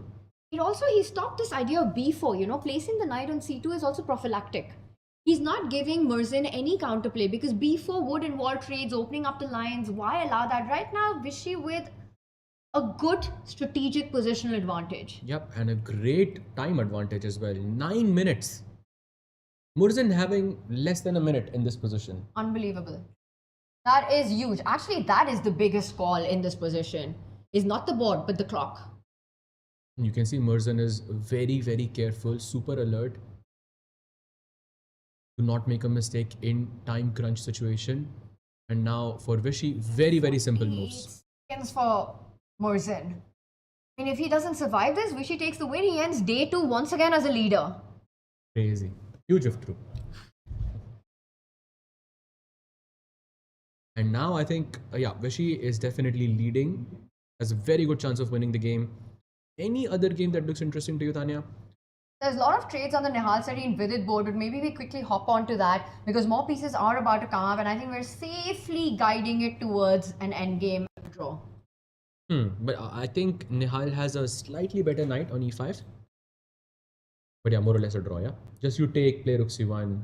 Maybe Nihal will play for a little bit, but very hard to beat with it in these types of strategic positions. But I hear you because at the end of all those trades, it will be Nihal with the open C line control, a slightly better knight on e5. And the question will be just how ambitious Nihal is feeling. Last round of the day, does he want to continue fight? Does he want to kind of make Vidit sweat a bit? But healthy position for Vidit as well. I mean, firstly, he has won both of his rounds today. Yeah. Once against Hans and then Volodar Murzin. So there is this motivation to end the day with a perfect run. He takes on c5. Yeah, and now rook c1, very important. But then the black queen lines up on c7. Then you just take on c5 basically. And then put the knight on d3. I think this is not an easy position for Vidit. And then you plant your queen at the center of the board on e5. Exactly. So swapping the squares there. So Vidit suffering just a little bit, but probably no big weaknesses that it should be so hard to hold this. Saj, let's check in with... Oh, by the way, Arjun versus Arjun getting very fun. Oh, Arjun, I think is slightly better here, if I'm not mistaken. Can I take on? I cannot take on f7 because h4 is hanging. Sorry. So bishop f7, bishop takes f7 is hanging. That pawn is basically poisoned. But it's Arjun who has to make a move. Rook g4 looks very interesting to me. Let's have it on the board. Putting some pressure on e4 and maybe the h4 knight as well. Not so easy for Arvind, yeah? You know, we've got the bars there right below. There's only one game where we see this advantage for the players, and that is the Vishy board, where Vishy is pushing for the win against Murzin. Everything else in the balance in the open in this final round. Oh yeah. And also 22 seconds for Murzin. There is no way that you can survive this. It would take a miracle for him to save this, right? Just because of the time situation. And look at him, he's so calm. So he makes a slight inaccuracy there with rook c7 and now knight e3. Your plan, Tanya? And putting the knight on d5 eventually. Vishy reroute the knight. It does give the possibility to try to break open with b4. So maybe that's something that you want to calculate before removing your knight from c2. Vishy reaching for it. He's going for it. Yeah, he plays it. And is Murzin going to try to look for counterplay with b4? He says no. Right now he first controls the king side. He's completely, fixing everything on the king side. So it's easier to make moves, easier to make hand moves. 21 seconds versus 7 minutes, 7.5 minutes here. Vishy keeping up the pace. He doesn't slow down just because he has more time on the clock. He's now looking at planting his knight there. A little bit of hesitation from Vishy there. He went bishop a2 and then chose bishop b3 instead. It's also a move that provokes a4. You want your opponent to play a4, fix that pawn structure, take away any hope of b4, and then you can also look at striking with b3 at the right time. So provocation there. Great point there, provoking a4. Yeah, this is such high level stuff. And now queen f3, defending the pawn on e4. At some point, Vishy has to go knight d5, I'm assuming. It's a good bishop versus bad bishop, typical, yeah? But I will point out that opposite color bishops have a drawing tendency. So you still have to find a breakthrough. It's not going to be easy. Right now, e4 under attack, Vishy might be forced to plant that knight and trade off the pieces. Does it? Which he does. So we have a pure opposite color bishop complex right now. This bishop is not as useful. Maybe he can look for some activity with f5, but this is, I think, a very difficult position to play with the black pieces. Very difficult to hold this. Goes rook d5. He wants to exchange more pieces. Wow. At some point, you know what Vishy is going to do? Rook takes rook, bishop takes rook. He'll switch his attention to king side. He'll go g4. He'll place his rook on h1. Let's have some arrows here, Sahaj. Imagine rook takes rook, bishop takes rook. Will happen. I can visualize rook to h1, g4 coming in, h5 striking open the king side, because that bishop on d5 dominates the position. You're really eyeing that f7 square. I think great point there. G4 h5 is a beautiful idea. Another idea I really like is, Tanya, b4, just to fix this pawn on b5 as well. This is exactly what you wanted to do when you said provoke a4. The same thing being applied. So this pawn on b5 could be a problem. Yes. And the position is not right when we can come up with two different plans and both of them look so amazing for white, and your opponent has 13 seconds on the clock. And he refuses the trade. He comes back with the rook. Murzin, Vishy reaching out for his queen. He's going to start pointing it towards that b5 pawn, also opening up a potential. At some point, I believe we'll see a break on king side. It either arrives with g4 or f4. Something 4. Prediction time by Tanya. f4 or g4 is incoming soon. So once again, advantage Vishy it is, this position. Sahaj, meanwhile, Wesley Prague, crazy things are happening. Twists and turns on every single move. I'm seeing the bar go up and down. He plays h4. His idea is to play g5 and he wants to open up the h file completely to attack this king on h8. And now you can see from the blue arrow, this is the game between Wesley So and Prague. So if you can have that on the board. The only move for Prague here is to play rook to a5. Not easy for Prague. Oh, he plays it. Beautiful timing there. Wesley in trouble, right? Wesley finding Finding himself in a position where the pieces defend themselves, but they're being attacked right now. That bishop needs to stay connected to the knight. It just feels like Black's king is very safe. You know, the d pawn, a passer, the queen ready to jump into a square depending on where the bishop moves. You If can you- only really move it to c6. Yeah, but then g4 is not hanging, by the way. There's rook e8 check. Queen c6 could be a plan here, but looks like Wesley has missed this. He made a move. You know, he hasn't made a decision yet. Wesley saw under 2 minutes now. Sahaj Prague under a minute. This is time trouble territory for both these players. Nihal Sareen, Vidit Gujarati in the balance right now. Wei, Hans Niemann also an equal position. Vishy with an advantage against Murzin. Pragnananda pushing against Wesley. So Arjun Aragaisi, Arvind, crazy position, but it's 0.0 according to Abba. Wow. But Arvind having some slight time issues. Do you want to check out what's happening there? Let's do it.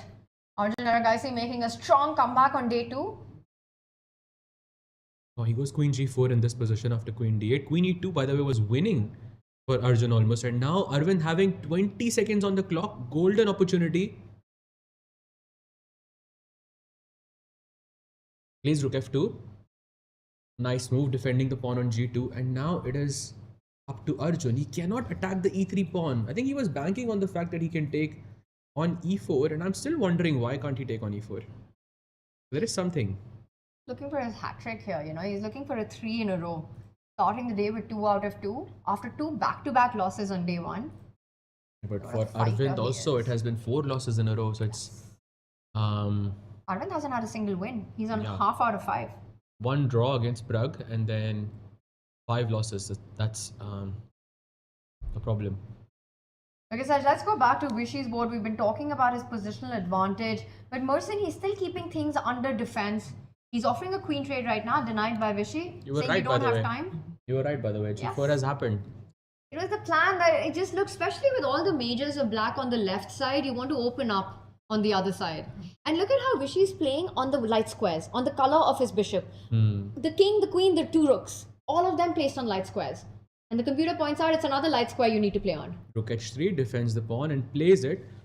Now, He's going h5. It's not just a defensive move, it's an attacking move as well, Sahaj. And he's reaching for it. It happens. wow, Vishy's going all out on the king side. very, very difficult. Black can play rook h8 though to try and pin this rook. But it's maybe a little bit too late. The thing is, with 8 seconds, it's so hard to defend this kind of a position, this ambush that you have. He goes rook h8 with 4 seconds on the clock.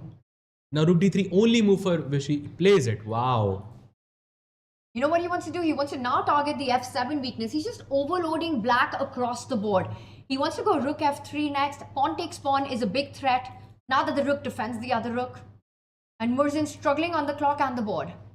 You cannot take on h5 because this file is just going to be very, very dangerous. But he to deal does it. with. He's gone for it. Wow. Pawn takes pawn has been played, Sahaj.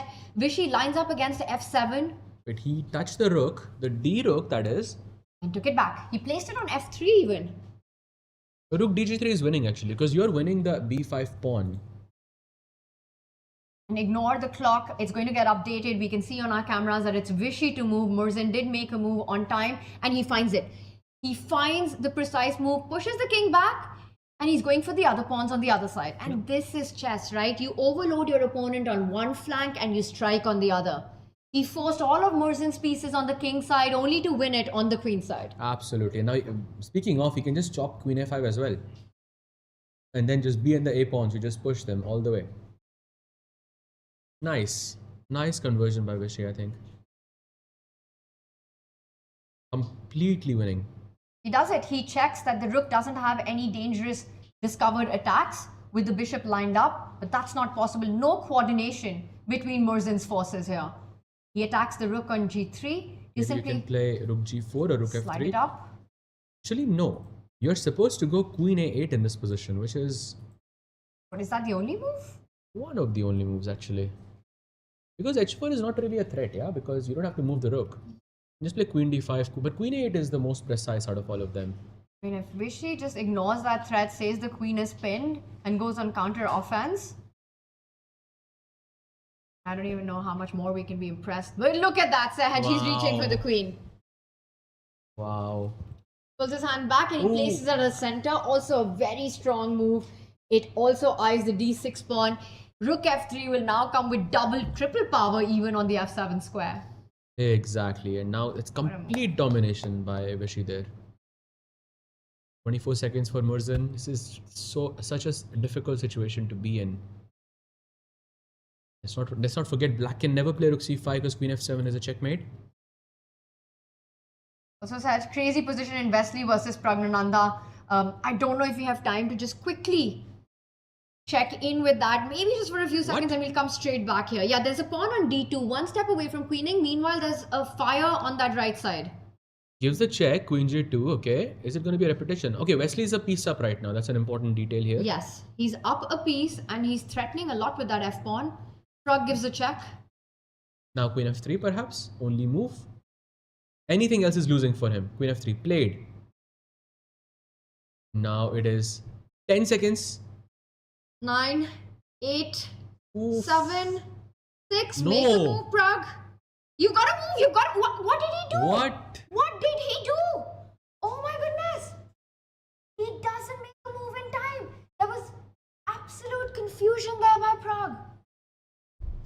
Wow, he stopped the clock because he didn't have enough time to promote. He has 1 second left right now. He hasn't been flagged, but you're not allowed to stop the clock like this, Sahaj. Exactly. The arbiter is going to give the point to Wesley. I think so as well. I think maybe Magnus had a very similar situation where his queen fell off the board in the World Blitz, and then I think at that moment everyone was saying he should have stopped the clock. But in this case, the queen is still present on the board.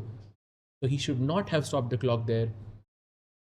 Some drama incoming. Prag there was hesitation, there was confusion there. Let's go back to that board as we see what's happening with the players. We see our chief arbiter, Anant Raman there. And you're just not allowed to stop the clock. He had 1 second, he panicked. He didn't make his move. Wesley will get the point here. I think so as well, but they're just trying to explain the situation to them. I'm not sure what is the...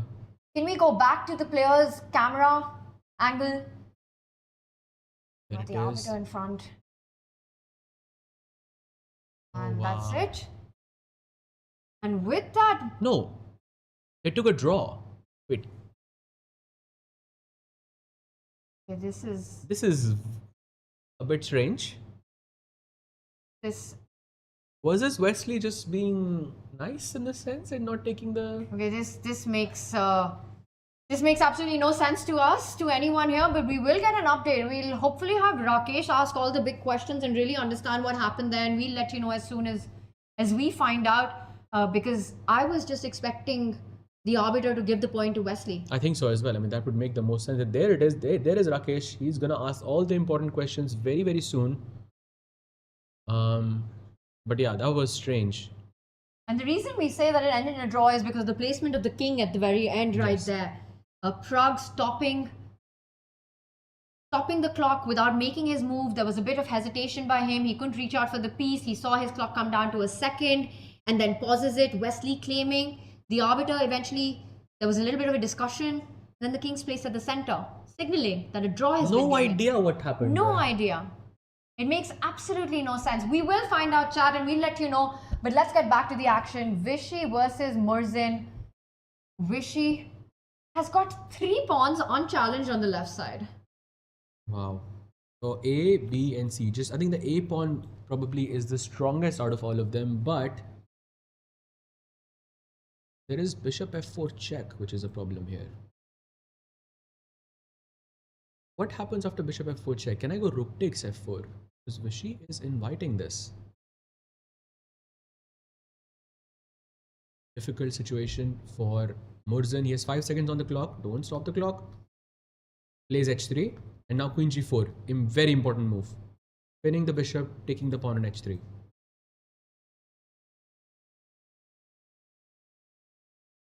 Goes for the queen. Plays queen g4. Beautiful game by Vishy. Plays f6. Must be a mistake. Golden pawn. But he had to defend the bishop. It couldn't have moved. The queen was pinned on g6, and Vishy is about to retreat the rook, open up that diagonal for a queen infiltration on c8. Not just that, queen c8, queen g8, everything coming on 8. Queen c8 is so deadly here, and rook f3 is such a nice move as well. You also hit the h3 pawn. Yeah. This is just GG. This is basically just GG. By the way, Hans has defeated Wei Yi with the black pieces. That's an update. That's a comeback win by Hans. And Arjun has drawn his match against Arvind. So 3 games have finished, including the game of Wesley and Prague. And only 2 remain between Nihal and Vidit. And Nihal is the one who is in fact pushing in that endgame side. This is something you had called, that it's not as easy as it looks at first sight for Vidit. Absolutely. Let's take a very quick look at what's happening. Wow, is he winning? It's a knight and pawn endgame, this one. It's a nightmare. Saj, I think we should switch back and maybe come back to this. Because Vishy is going to finish much faster, yeah? Probably. Also, Murzan having 10 seconds on the clock. Plays rook h4. There's a check incoming on c8. It's a big check. Murzan will be forced to drop back his queen, I want to say, but he goes forward with his king. That's brave. I mean, there's so many checks in this position. Can you go c4? No, there's bishop f4. Look at this There's a queen. bishop f4, queen g2 idea, Sahaj. Yeah, but queen e6, queen d6 would hang with a check. Yes, pick up everything with a check. If you go c4, you actually lose on the spot. Bishop f4, queen g8 is a check, queen g2 is a checkmate. Ooh. He goes with queen e6. Queen e6, nice move, because now queen d6 will happen with a check. King f8 happens. Now queen takes d6, very nice move, smooth conversion so far. Now the king has to move somewhere, whether it's e8 or g7. Winning the Blacklisting pawns e8. with a check. Vishy, he's got 2 minutes on the clock to work this out. Because there's a big threat that Murzan has set up, right? It's coming with a check. He's coming for White's king in a forcing manner. Now just Vishy has to find the sequence of moves that will exchange the queens, and that's it. Okay, he gives another check. This is King f8. kind of reminds me Vishy of the will game not against. repeat. He won't repeat. He's reaching out for the h3 pawn. Oh yeah, beautiful move there, because after rook takes h3, the queen defends the h3 square. Yes. And bishop f4, you simply slide your king cool and calm to h1. And there's no attack to speak of. Beautiful. You know, Vishy continuing to play, not going for the repetition against Hans. Here as well, just going for the win. And we'll have, I think, from what it looks like, it is Nihal and Vishy who are going to be at the leaderboard. While Vishy ended day 1 at the top, for Nihal to make this comeback on day 2, have this strong performance here. So good. And I've seen this happen in chess so many times. And there it is, Vishy Anand finishing the day at the top, gets another win. That's 2 back-to-back victories. That you've got to love it. You've got to love seeing this happen. What a tournament it's been so far for Vishy Anand. He beats a former world rapid champion, Volodymyr Murzin. I think I'm at a loss of words at how well and how convincing the games have been for Vishy so far, but You he's also a know, world rapid Sahaj, champion. when Anand became a world champion, Murzin was not even born. Oh. That's a very, very crazy stat to think about. By the way, we have one more game remaining between Nihal and Vidit, and Nihal looking to join Vishy at the leaderboard at the first position. He's on 3.5. He's winning. He has a knight endgame, 2 pawns extra. The pawns on f5 and h2. But can he convert this? Is the question. Goes h3. Very clinical, yeah? So clinical. Very nicely. 2 extra pawns. Going to start pushing the black king away, get his own king active. Good. And you just give a check. I mean, Nihal has 14 seconds on the clock. He has to play fast. Feel for Murzin. I hope he gets back in form. Us too, I think, for Murzin, this has been a pretty sad tournament so far. But it's a brutal field, you know, and that's what happens in these elite competitions with the very best in the world. If there's a player struggling, he often gets a mark on his back and gets targeted. And I think we're seeing all these players sort of go all out against Murzin, against Arvind right now. It might be a completely different story in the Blitz. No, yeah, for sure. I think the Blitz is a completely different game. And you know, there's still a final day with 3 games coming up. Who knows, Arvind and Murzin might play spoiler to to some of the players' dreams of finishing on the podium. That is definitely possible. And it's crazy actually. She's on 4.5 out of 6. I mean, Amazing. wow. It is amazing. And Nihal also just showing great technique there, and with nothing left to do than resign as the F-pawn. Unstoppable moves forward there. And there we see the players analyzing with Nihal Serene on fire in Kolkata. Smooth conversion with that queen knight endgame. Nihal just completely outplayed, and beating Vidit in that endgame is definitely not an easy task. But we have one more game remaining, Tanya. That is Carissa Yip versus Vantika Agrawal, and guess what? Carissa Yip is winning. It is a crazy position, and she's calculated all of it. It's 2 pawns versus the rook. The king will simply march towards that black rook, and Carissa will take the win against Vantika. Vantika with a strong opening performance. I think she's about to resign any moment. Those 2 pawns cannot be stopped. Absolutely. 2 seconds. She gives another check. King f6, and we'll have very soon a queen on the board. 5 seconds. I think a resignation is underway here. There it is. If there is, and there we have it, the final game of round 3. Vantika resigns. Beautifully played in this endgame. Yeah, I mean, Carissa. I can't believe how Carissa Yip have turned it around so quickly against Vantika, and I mean she is almost back on the leaderboard with that. She has 4 points, but Katrina Lagno is the one who's right now leading the charge. She, at the end of the day, she was one of the leaders, and now she is at sole position with 4.5 out of 6, and followed by we have Carissa Yip at 4 and Nana at 3.5. Nana made a good recovery after her first game loss.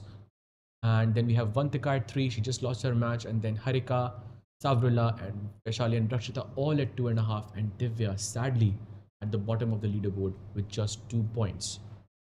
Whereas for the open section, we have Vishy and Nihal. I mean, what a performance this has been from both of these players. Nihal, who was a replacement for Mukesh, showing up that he belongs in this field, dominating game after game against the best in the world. And we have, of course, Vishy showing them who's the boss. The big boss of Indian chess, really. And what an ambassador he's been to the sport. He's been an ambassador to Tata Steel Chess India, and he mentioned it in the opening ceremony that he was exhausted just coming to Kolkata and having to watch everyone play, and this time wanted to get on the board, and the style in which he's done it. Leads at the end of day 1, leads at the end of day 2, and just the players that he's taken down, and not just the scoreline, the quality of play. The one game that he lost to Arjun, also completely winning. I mean, he would have had a 1.5 point lead amongst everyone else. And okay, but the same can be said for Nihal as well. He was also completely winning. But yes, both of these players, watch out for them. I think they are emerging as the favorites to win this tournament as we head into day 3. Of course, Wesley is only half a point behind them, but for Nihal and Vishy, I think it has been a spectacular event. And Saj, there was a lot of action on board, but there was that dramatic moment that happened in the Wesley-Pragg game. And chaotic position, completely crazy. It felt like draw was the least likely outcome. Pragg had a couple of seconds on the clock. I'm not exactly sure of how much time he had at that moment, but the final... 1 second. But that was right before he stopped the clock. He had a few seconds to make that move. Wanted to reach out and promote into a queen. He tried to reach for the queen, he couldn't find it.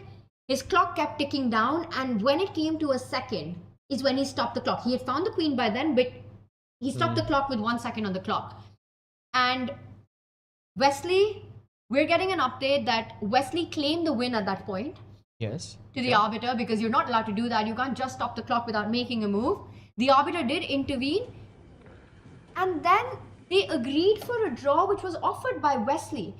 Pragg's, and here we have that moment. Shout out to our producer for putting this out, and this is where it happened.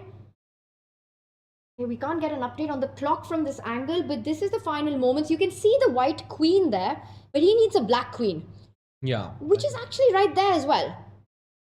Wesley makes a move, and then on the next move, Pragg has to look for a queen. And you look far enough, Is you the see queen that in his deep hand? one. Wait a second. Is that queen in his hand? No, No, I think this is still a few moments away from that point we're talking about, Sahaj. Yeah, I think we keep going. He moves the queen, And Well, again, it's this was vicious. recorded by, I believe, Rakesh's camera. So this is the angle that we have to go through these moments, these final few moments. We will bring that back up as those were recordings taken earlier on. And chat, we are getting live updates just as you are. And it was right here. It was right here. I wonder if we can go a little bit back. Wow. A little bit back, if we can just replay this, what happened.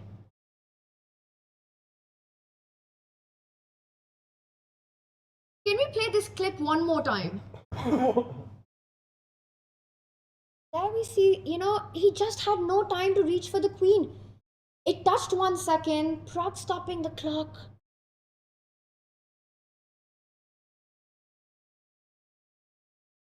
Wow. Wesley claimed the win. There we see Wesley saying, but you've run out of time. You can't stop the clock with 1 second on. Had it gone to 0, there was no question. He would have lost. Yes, of course. If he had gone to promote his queen, then he would have lost. But the question is, why did Wesley offer the draw? That's what was it good sportsmanship, or was he not allowed to claim a win in that scenario? Because I believe that he was. And from the info that we're getting, Wesley did claim the draw in the beginning, the win. He did claim Wesley is one of the nicest guys on the circuit. Yes. If anyone would offer a draw to finish the drama, I think it would be him. But it's still very surprising with the way. I almost want to believe had Wesley not offered that draw, he would have been given the point. I think so. I think he would have for sure. Maybe this was good sportsmanship, but we can ask them, and I think we can have a proper understanding of what actually went down. Yeah, and there we see the final moments. Wesley saying, you know what, offer a draw on this. And Prague agreeing with handshakes. Very dramatic final few moments there with Prague not finding the queen on time, wanting to make that move and pausing the clock with just 1 second left. Wow. What a turn of events, Mai. It has been absolutely insane. Still would love to know how that happened in a draw, but I think we have some Wesley clarity offered at it. least. Yes, that Wesley claimed the win first, but then seeing how unclear it was, Prague not having enough time to reach out, I think being the gentleman that he is, he said, let's just settle this peacefully. He would have been one of the leaders had he won. Yeah, and the thing is, what happens tomorrow? Is this going to be a decision that Wesley comes to regret? I think only tomorrow will tell, but today I think he would, because he's half a point behind Nihal and Vishy in that sense. So I think still good sportsmanship from Wesley. All right, well, tomorrow we'll be seeing tomorrow, but let's talk about today's action because it has been so incredibly dramatic with the results, the turnarounds, being at a point where we had 6 leaders. We end the day with only 2 at the top. And look at that, it's Vishy and Nihal. It's 2 generations of Indian chess there. And I think, Sahaj, you mentioned this, that if you had to think about the lightning kid of the golden generation, Nihal would be a name that would stand out to you. Exactly, and now this is proof right there that he belongs right up there with the best. And yeah, for Wesley again, I think he has performed spectacularly, for today. But tomorrow decides whether he is going to regret this decision or not. And while we've got 2 leaders at the top in the Open, we've got 1 at the top in the women. Let's bring up our standings one more time. Katrina does end day 2 with 4.5 points, and right behind her is the 22-year-old Carissa, who's got 4 US championships under her belt already. She's aggressive, she's attacking, she's fearless, and she continues her run. Nana Zagnidze, after a loss today, bounces back to that 3rd position, and now you've got just a single player on that podium finish, the top 3. Wow.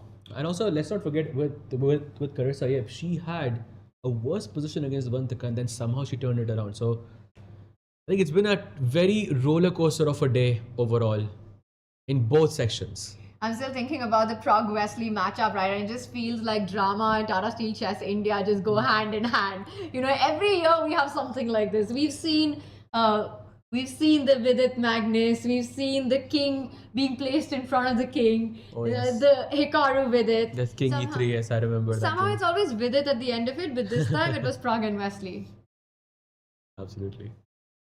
Wow, what a day. And Sahaj, once again, before we wrap up, going to throw it to you one more time, but I believe we also have an interview coming up very soon. Actually, we'll wait for that. We'll wait for that as it's a very special one. Mm. And let's see if chat guesses who the interview is with. The player we'd all love to hear from. That's everyone. That's actually true. But right now, specifically true for one. Saj, as we get that interview ready, I want to ask you, what has been the highlight moment for you today? At the I Tata Steel cannot say Chess India? Divya now, right? Because that was yesterday. But I think for sure this Prag Wesley business, I would love to get like a deeper understanding of what happened. And of course, there is a match between Arjun and Vishy as well, which was a roller coaster. Vishy making a blunder, Arjun making a blunder. That was very topsy turvy. So both of those, I think, are a close second. Once I get, I think, a more clarity on this Wesley, why he offered the draw, because then I think it will be easier. What about you? But I can see Rakesh from my seat where I'm at, who was there, and I just really want to ask him that question. Do we know what happened at the end? Why Wesley offered a draw or agreed to a draw? Right, just Wow. Wesley being Wesley, a complete gentleman is what we were being told. Sportsman spirit there with the drama. He agreed that Prague did not have enough time to complete that move, paused the clock, and it was Wesley who offered the peace treaty. Wow, I mean, that's That is really great, something. great sportsmanship from Vishy. And also the thing is, right, if you're not fighting for the top spot, it's easy to see that happen. But for Wesley, given where he is on the leaderboard, It could hurt him tomorrow, but I think only tomorrow will tell, how much this could damage him. And while, people don't have to guess anymore, I'm not sure if the chat is guessing which the player is. We have an interview in front of you. Take it away. We have Vishy Anand sir here with us, who leads going into day two. Your thoughts on a crazy day today? I think probably the positive and negative almost balance each other now. Yeah, but it was obviously very painful. Yeah, round four was very painful, but round five, nice win with the knight and bishop, where you dominated Hans's knight, and also a nice win in the opposite color now. Which game would you like more? I enjoyed the win with Hans because there were several moments when I thought it was slipping away, but I think the game in the evening was higher quality. And lastly, Vishy sir, you're back as a player now. How does it feel being the brand ambassador for so many years and making a comeback in this edition? It feels like I'm doing something I was doing for my whole life. Thank you so much, sir. Heading into day three, Nihal Sari and Vishy Anand sir lead. Let's see who wins. Back to you guys in the studio. a comeback, but I have to say, Vishy never left the building. I mean, just it's been incredible to watch him, over the years. And Saj, just this year itself, his performance at the Jerusalem Masters, the final few games of the Global Chess League in December, and then coming and showing his incredible form here. Every round, he's going to be playing players less than half his age. We pointed it out that Vishy became world champion before Volodymyr was even born. And that just goes on to show the longevity of the greatness of Vishy Anand. Absolutely. I think this is one of his natural skills to be very good at fast chess. And this is why he's able to perform at the top level again and again and again. And it's a very, very impressive performance by Vishy Anand. Yeah. And as he said it, it's been an up and down day, and he was obviously referencing his first game, the roller coaster ride that it was, winning a rook against Arjun, being exchanged up close to a victory, and then going on to lose that with a counter blunder. But then he made up for it in a big way in the next two games. Yeah. Absolutely. I think that is very impressive. All right, well, with that, I think we're going to sign off. We've got the final day of Rapid coming up for both our events, the Open and Women tomorrow. It comes down to these final 3 rounds. They'll be played tomorrow at the Dhonadanya Auditorium here in Kolkata. If you're here, you've got to watch the action live. We'll have our Rapid winner tomorrow. And Saj and I will see you then. Good night, chat.